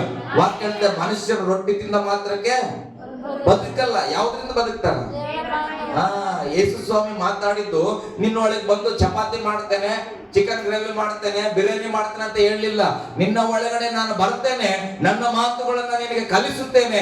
ಆವಾಗ ನಿನಗೆ ರೊಟ್ಟಿ ಇಲ್ಲದೆ ಇದ್ರು ನೀನು ಜೀವಂತವಾಗಿ ಬದುಕುತ್ತೀಯ. ಹಲ್ಲೆಲೂಯಾ. ಯೋಹಾನ ಬರೆದ ಸುವಾರ್ತೆಯಲ್ಲಿ ಹೇಳ್ತದೆ, ಇಗೋ ಪರಲೋಕದ ಮನ್ನವನ್ನ ತಿಂದ ನಿಮ್ಮ ಇಸ್ರಾಯೇಲರು ಸತ್ತು ಹೋದ್ರು. ಆದ್ರೆ ಈಗ ನಾನು ಕೊಡುವ ರೊಟ್ಟಿಯನ್ನು ನೀವು ತಿನ್ನುವುದಾದರೆ ಎಂದಿಗೂ ಸಾಯುವುದಿಲ್ಲ. ಪರಲೋಕದಿಂದ ಬರುವ ಮನ್ನ ನಾನೇ ಆಗಿದ್ದೇನೆ. ಆ ಜೀವ ಕೊಡುವ ರೊಟ್ಟಿ ನಾನೇ ಎಂಬುದಾಗಿ ಯೇಸು ಹೇಳಿದ್ರು. ಇವತ್ತು ನಾನು ಹೇಳ್ತೀನಿ, ಆ ಯೇಸುವನ್ನ ನಾವು ತಿನ್ನಬೇಕಾಗಿದೆ. ಹಲ್ಲೆಲೂಯಾ. ಯಜ್ಞದ ಕುರಿಗಳನ್ನ ಏನ್ ಮಾಡಿದ್ರಪ್ಪ ಇವರು? ಯಜ್ಞ ಮಾಡಿದ್ಮೇಲೆ ಬಿಸಾಕಿದ್ರ? ಏನ್ ಮಾಡ್ತಾರೆ? ಸ್ವಲ್ಪ ಬಿಡದೆ ತಿಂದ್ರು. ಕರ್ತನ ಮೇಜಿಗೆ ಬರ್ತೀರಿ, ಏನ್ ಮಾಡ್ತೀರಿ? ಬ್ರೆಡ್ ಅನ್ನ ಮುರಿದು, ಇದು ನಮಗಾಗಿ ಮುರಿಯಲ್ಪಟ್ಟ ಕ್ರಿಸ್ತನ ದೇಹ. ಯಾಕೆ ಮಾಡಿದ ದೇವ್ರ ಕರ್ತನ ಭೋಜನವನ್ನ? ದೇವ್ರು ಎಲ್ಲೂ ಪ್ಯಾಟ್ರನ್ ತಪ್ಪಾಗ್ಲಿಲ್ಲ. ಯಜ್ಞದ ಕುರಿಯನ್ನ ಏನ್ ಮಾಡ್ತಾ ಇದ್ರು? ಜನ ತಿಂತಾ ಇದ್ರು. ಅವ್ರ ರಕ್ತವನ್ನ ಬಳಿತಾ ಇದ್ರು ಮನೆಗಳಲ್ಲಿ. ಯಾಕೆ? ನಮ್ಗೆ ರಕ್ಷಣೆ ಆಗಿದೆ, ನಾವು ಯಜ್ಞದ ಕುರಿಯನ್ನು ಅರ್ಪಿಸಿದ್ದೇವೆ. ಇವತ್ತು ನಾವು ಕರ್ತನ ಮೇಜಿಗೆ ಬರುವಾಗ ಅದನ್ನೇ ಮಾಡ್ತೇವೆ. ನಮಗಾಗಿ ಯಜ್ಞವಾದಂತ ಯೇಸು ಸ್ವಾಮಿಯ ಮಾಂಸವನ್ನ ನಾವು ತಿಂತೇವೆ, ಆತರ ರಕ್ತವನ್ನ ಹಿಡ್ಕೊಂಡು ಬರ್ತೇವೆ. ಅದಕ್ಕೆ ನಾವು ಇವನ್ನ ಬದುಕಿದ್ದೇವೆ. ಇಲ್ಲಾಂದ್ರೆ ಯಾವತ್ತೂ ಟಿಕೆಟ್ ಆಗ್ತಿತ್ತು. ಅಳವಡಿಕೆ ಆಗಿದ್ರೆ ಒಂದು ಭಾನುವಾರ ಬಂದಿಲ್ಲ ಅಂದ್ರೆ ನಾವು ಹೋಗ್ಬಿಡ್ತಿದ್ವಿ. ಹಲ್ಲೆಲೂಯಾ. ಗಟ್ಟಿಯಾಗಿ ಹಲ್ಲೆಲೂಯಾ. ಬೈಬಲ್ ಹೇಳುತ್ತದೆ ಕರ್ತನ ಭೋಜನ ಬಹಳ ಪ್ರಾಮುಖ್ಯ. ಇವತ್ತು ಅನೇಕರು ಕ್ರೈಸ್ತರಂತ ಹೆಸರಿಡಬಹುದು, ಆದ್ರೆ ನೀನು ಕರ್ತನ ಭೋಜನವನ್ನ ತಿಂತಾ ಇಲ್ಲ ಅಂದ್ರೆ ಅರ್ಥ ನಿನಗಾಗಿ ಯಜ್ಞದ ಕುರಿ ಅರ್ಪಿಸಲ್ಪಟ್ಟಿದ್ರು ನೀನು ಒಪ್ಕೊಂಡಿಲ್ಲ. ಯಾವುದೋ ಒಂದು ಮನೆ, 10 ಮನೆಯಲ್ಲಿ 9 ಮೇಕೆ ತಂದಾರ. 9 ಮನೆಯಲ್ಲಿ ಒಂದು ಮನೆಯಲ್ಲಿ ಮೇಕೆ ತಂದಿಲ್ಲ. ಈಗ ಎಲ್ಲಾರು ಹೋಗಿ ಮೇಕೆನ ಅರ್ಪಿಸಿದ್ರು, ಇವರೆಲ್ಲ ತಿಂತಾ ಇದ್ದಾರೆ. ಆದ್ರೆ ಅವರು ಕೂಡ ಕ್ರಿಶ್ಚಿಯನ್ದವ್ರೆ, ಅವರು ಇಸ್ರಾಯಲ್ರೇ, ಆದ್ರೆ ಅವ್ರ ಮನೆಯಲ್ಲಿ ಮೇಕೆನ ಅರ್ಪಿಸಿಲ್ಲ. ಹಾಗಾದ್ರೆ ಅವ್ರ ಮನೇಲಿ ಯಜ್ಞ ಆಗಿದೆ ಅಂತೀರಾ ನೀವು? ಅವ್ರು ಯಜ್ಞಕ್ಕೆ ಮೇಕೆ ತಂದಿಲ್ಲ, ಮರಿ ತಂದಿಲ್ಲ, ಅವ್ರ ಹಬ್ಬಕ್ಕೆ ಬಂದಿಲ್ಲ. ಹಲ್ಲೆಲೂಯಾ. ಇವತ್ತು ಏನಾಗ್ತದೆ ಸಭೆಗಳಲ್ಲಿ? ಇದು ಪಟ್ಟಿ ಕೊಟ್ಟಿಲ್ಲ ಅಂದ್ರೆ ಆಗ್ತದ ಅಷ್ಟೇ. ಏನಾರಾಗಿ ಎತ್ತರ ಆಳ್ಬಿಟ್ಟು ಸಾಯಿ, ಪಟ್ಟಿ ಕೊಟ್ಬಿಡು ಅಷ್ಟೇ. ಸಭೆಗೆ 500 ರೂಪಾಯಿ ಪಟ್ಟಿ ಹಾಕಿ ಬಂದ್ರೆ ಯಾವಾಗ ಆತ ಪಟ್ಟಿ ಕೊಟ್ಟಿಲ್ಲ ನೋಡ್ರಿ, ಕಡಿಮೆ ನೀವು ಆತ ಪಟ್ಟಿ ಕೊಟ್ಟಿಲ್ಲ ಹೋಗ್ರಿ. ಯಾರ ಪಾಸ್ಟರ್ ಹೋದ ವಾರ ಎಮ್ಮ ಕರ್ಕೊಂಬೋದ ತಗೊಂಡಿಲ್ಲ ಹೋಗ್ರಿ, ಯಾಕಂತ ಕೇಳ್ರಿ, ಕರ್ಕೊಂಬರ್ರಂತಾನ ಯಾಕೆ ಬಿಡುತ್ತೆ ಹೋಗತ್ತ. ನೀ ಏನ್ ಮಾಡಿ ಪಟ್ಟಿ ಕೊಡು ಮೊದಲಷ್ಟೇ. ಹಲ್ಲೆಲೂಯಾ. ಗಟ್ಟಿಯಾಗಿ ಹಲ್ಲೆಲೂಯಾ. ಇವತ್ತು ಹಾಗೆ ನಾವು ಬಯಸ್ಬೇಕಾಗಿರುವಂತದ್ದು ಕಾಣಿಕೆ ಅಲ್ಲ ಪ್ರೇರಣೆ, ಅಥವಾ ಹಣ ಅಲ್ಲ, ಊಟ ಅಲ್ಲ, ಉಪಚಾರ ಅಲ್ಲ. ವಾಕ್ಯದ ಮೊದಲು ಯಜ್ಞದ ಕುರಿ ನಿನ್ನ ಮನೆಯಲ್ಲಿ ಅರ್ಪಣೆ ಆಗಿದೆಯಾ? ನಿನ್ನ ಮನೆಯಲ್ಲಿ ನಿನ್ನ ಮನೆ ಮಕ್ಕಳು ಎಲ್ಲರೂ ಅದರ ಮಾಂಸ ತಿಂದಿರಾ? ಖಾಲಿ ಮಾಡಿದ್ರೆ ಕರೆಕ್ಟ್ ಆಗಿ ಅದು ಯಜ್ಞ ಆಯ್ತಾ? ಏನಾದ್ರು ಸ್ವಲ್ಪ ಉಳ್ಕೊಂಡದ ಮಾಂಸ? ಯೋಚನೆ ಮಾಡಬೇಕು. ಸಭೆಯಲ್ಲಿ ಯಾವತ್ತಾರು 2 ದ್ರಾಕ್ಷಾರಸ ಉಳಿದ್ರೆ ಏನ್ ಮಾಡ್ತೇವೆ ನಾವು? ಯಾಕಂದ್ರೆ ಕೇಳ್ತೇವೆ ರಕ್ಷಣೆ ಹೊಂದಿರೋರ್ನ, ಏನಪ್ಪ ತಗೊಂಡ್ರೆ ಸ್ವಲ್ಪ, ಯಾಕೆ ಅದನ್ನ ಇಡಬಾರ್ದು? ಯಾಕೆ ಕೆಲವ್ರಿಗೆ ಅನ್ಸ್ಬೋದು ಏನ್ ಪದ್ಧತಿ ಮಾಡ್ತಾರ? ಬೈಬಲ್ ಹೇಳ್ತದೆ ಯಜ್ಞದ ಕುರಿಯ ರಕ್ತವಾಗ್ಲಿ ಮಾಂಸವಾಗ್ಲಿ ಇಡಂಗಿಲ್ಲ, ಅದನ್ನ ಕಂಪ್ಲೀಟ್ ಮಾಡ್ಬೇಕು. ಹಲ್ಲೆಲೂಯಾ. ಅದು ಯಾವ್ದೋ ಕುರಿ ದೊಡ್ಡಿಯಲ್ಲಿ ಬೆಳೆಯುವ ಕುರಿನೇ ಆಗಿರ್ತದ. ಆದ್ರೆ ಇಲ್ಲಿಗೆ ತಂದ ಮೇಲೆ ಯೆಹೋವನಿಗೆ ಅರ್ಪಿಸಿದ ಮೇಲೆ ಅದು ಯಜ್ಞದ ಕುರಿ, ಅದರ ಮಾಂಸ ಬಿಡಂಗಿಲ್ಲ. ಹಾಗೆ ದುಕಾನಲ್ಲಿ ದ್ರಾಕ್ಷಾರಸ ಇರಬಹುದು, ರೊಟ್ಟಿ ಬೇಕರಿಯಲ್ಲೇ ಮಾಡಬಹುದು, ನಮ್ಗೆ ಲೆಕ್ಕಕ್ಕಿಲ್ಲ. ಆದ್ರೆ ಇಲ್ಲಿ ಬಂದು ದೇವರ ಹೆಸರಲ್ಲಿ ಪ್ರಾರ್ಥನೆ ಮಾಡಿದ ಮೇಲೆ ಅದರ ಮಹತ್ವ ಬೇರೆ ಆಗ್ತದೆ. ಅದರ ರೊಟ್ಟಿಯನ್ನ ಸ್ವಲ್ಪವೂ ಕೆಳಗಿಡಬಾರ್ದಂತಾರೆ. ಹಲ್ಲೆಲೂಯಾ. ಗಟ್ಟಿಯಾಗಿ ಹಲ್ಲೆಲೂಯಾ.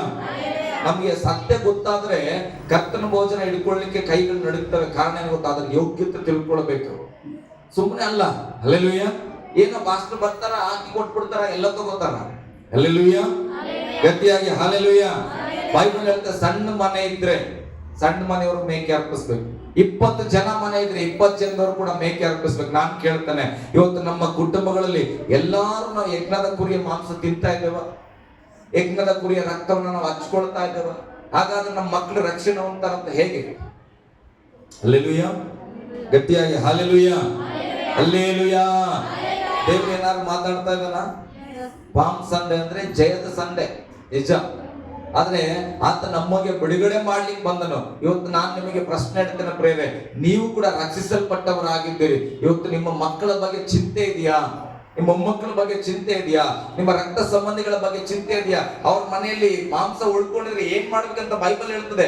ನೀವು ಸಹಾಯ ಮಾಡ್ರಿ, ಅವರ ಮಾಂಸವನ್ನ ತಿಂದು ಖಾಲಿ ಮಾಡ್ರಿ. ಇವತ್ತೇ ಬಿಡ ಹಾಕಿ ಬಂದಿಲ್ಲ ನಮ್ಗೆ ಏನಾಯ್ತದ, ನಾವು ಹೋಗರ ನಡಿ. ಹಲ್ಲೆಲೂಯಾ. ಏನಾರು ಪ್ರೀತಿ ಮಾತಾಡ್ರಿ, ತಪ್ಪಿಸ್ಕೋಬಾರ್ದು. ಸಭೆಗೆ ಆರಾಧನೆ ಮಿಸ್ ಮಾಡ್ಕೋಬಾರ್ದು, ಕರ್ತನ ಮೇಜ್ ಮಿಸ್ ಮಾಡ್ಕೋಬಾರ್ದು. ಬಾರಮ್ಮ ತಗೋ, ಬೇಕಾದ್ರೆ ಕೆಲಸ ನಾನೊಂದು ಪಾತ್ರೆ ತೊಳಿತೇನೆ, ನೀನೊಂದು ತೊಳಿ, ಜೊತೆಗೆ ಹೋಗೋಣ ನಡಿ. ಹಲ್ಲೆಲೂಯಾ. ಗಟ್ಟಿಯಾಗಿ ಹಲ್ಲೆಲೂಯಾ. ಇದು ದೇವರ ಮಕ್ಕಳ ಸ್ವಭಾವ ಪ್ರೇರಣೆ. ನಾನು ಒಬ್ಬನೇ ಹೋಗ್ತೇನಲ್ಲ, ಕರ್ತನ ಭೋಜನ ತೆಗೆದುಕೊಳ್ಳುವಾಗ ವಾಕ್ಯ ಹೇಳ್ತದೆ, ಯಾವನ್ಗಾದ್ರೆ ಅಶುದ್ಧ ಆಗಲ್ಲ ಅಂದ್ರೆ ಮನೇಲಿ ಊಟ ಮಾಡ್ಕೊಂಡ್ ಬಂದ್ಬಿಡು. ಆದ್ರೆ ಸಾಕು ನನಗೆ ಹಸು ಆಗ್ತದೆ, ಬೇಗ ಕೊಡ್ರಿ ಅನ್ನಂಗಿಲ್ಲ ಅಂತ. ಯಾಕೆ? ಎಲ್ಲಾರು ರಕ್ಷಿಸಲ್ಪಡಬೇಕು. ಹಲ್ಲೆಲೂಯಾ. ಗಟ್ಟಿಯಾಗಿ ಹಲ್ಲೆಲೂಯಾ. ನಮಗೆ ನಿಂತ್ಕೊಳ್ಳೋಣ ಪ್ರಿಯರೇ ಕರ್ತನ ಸನ್ನಿಧಿಯಲ್ಲಿ.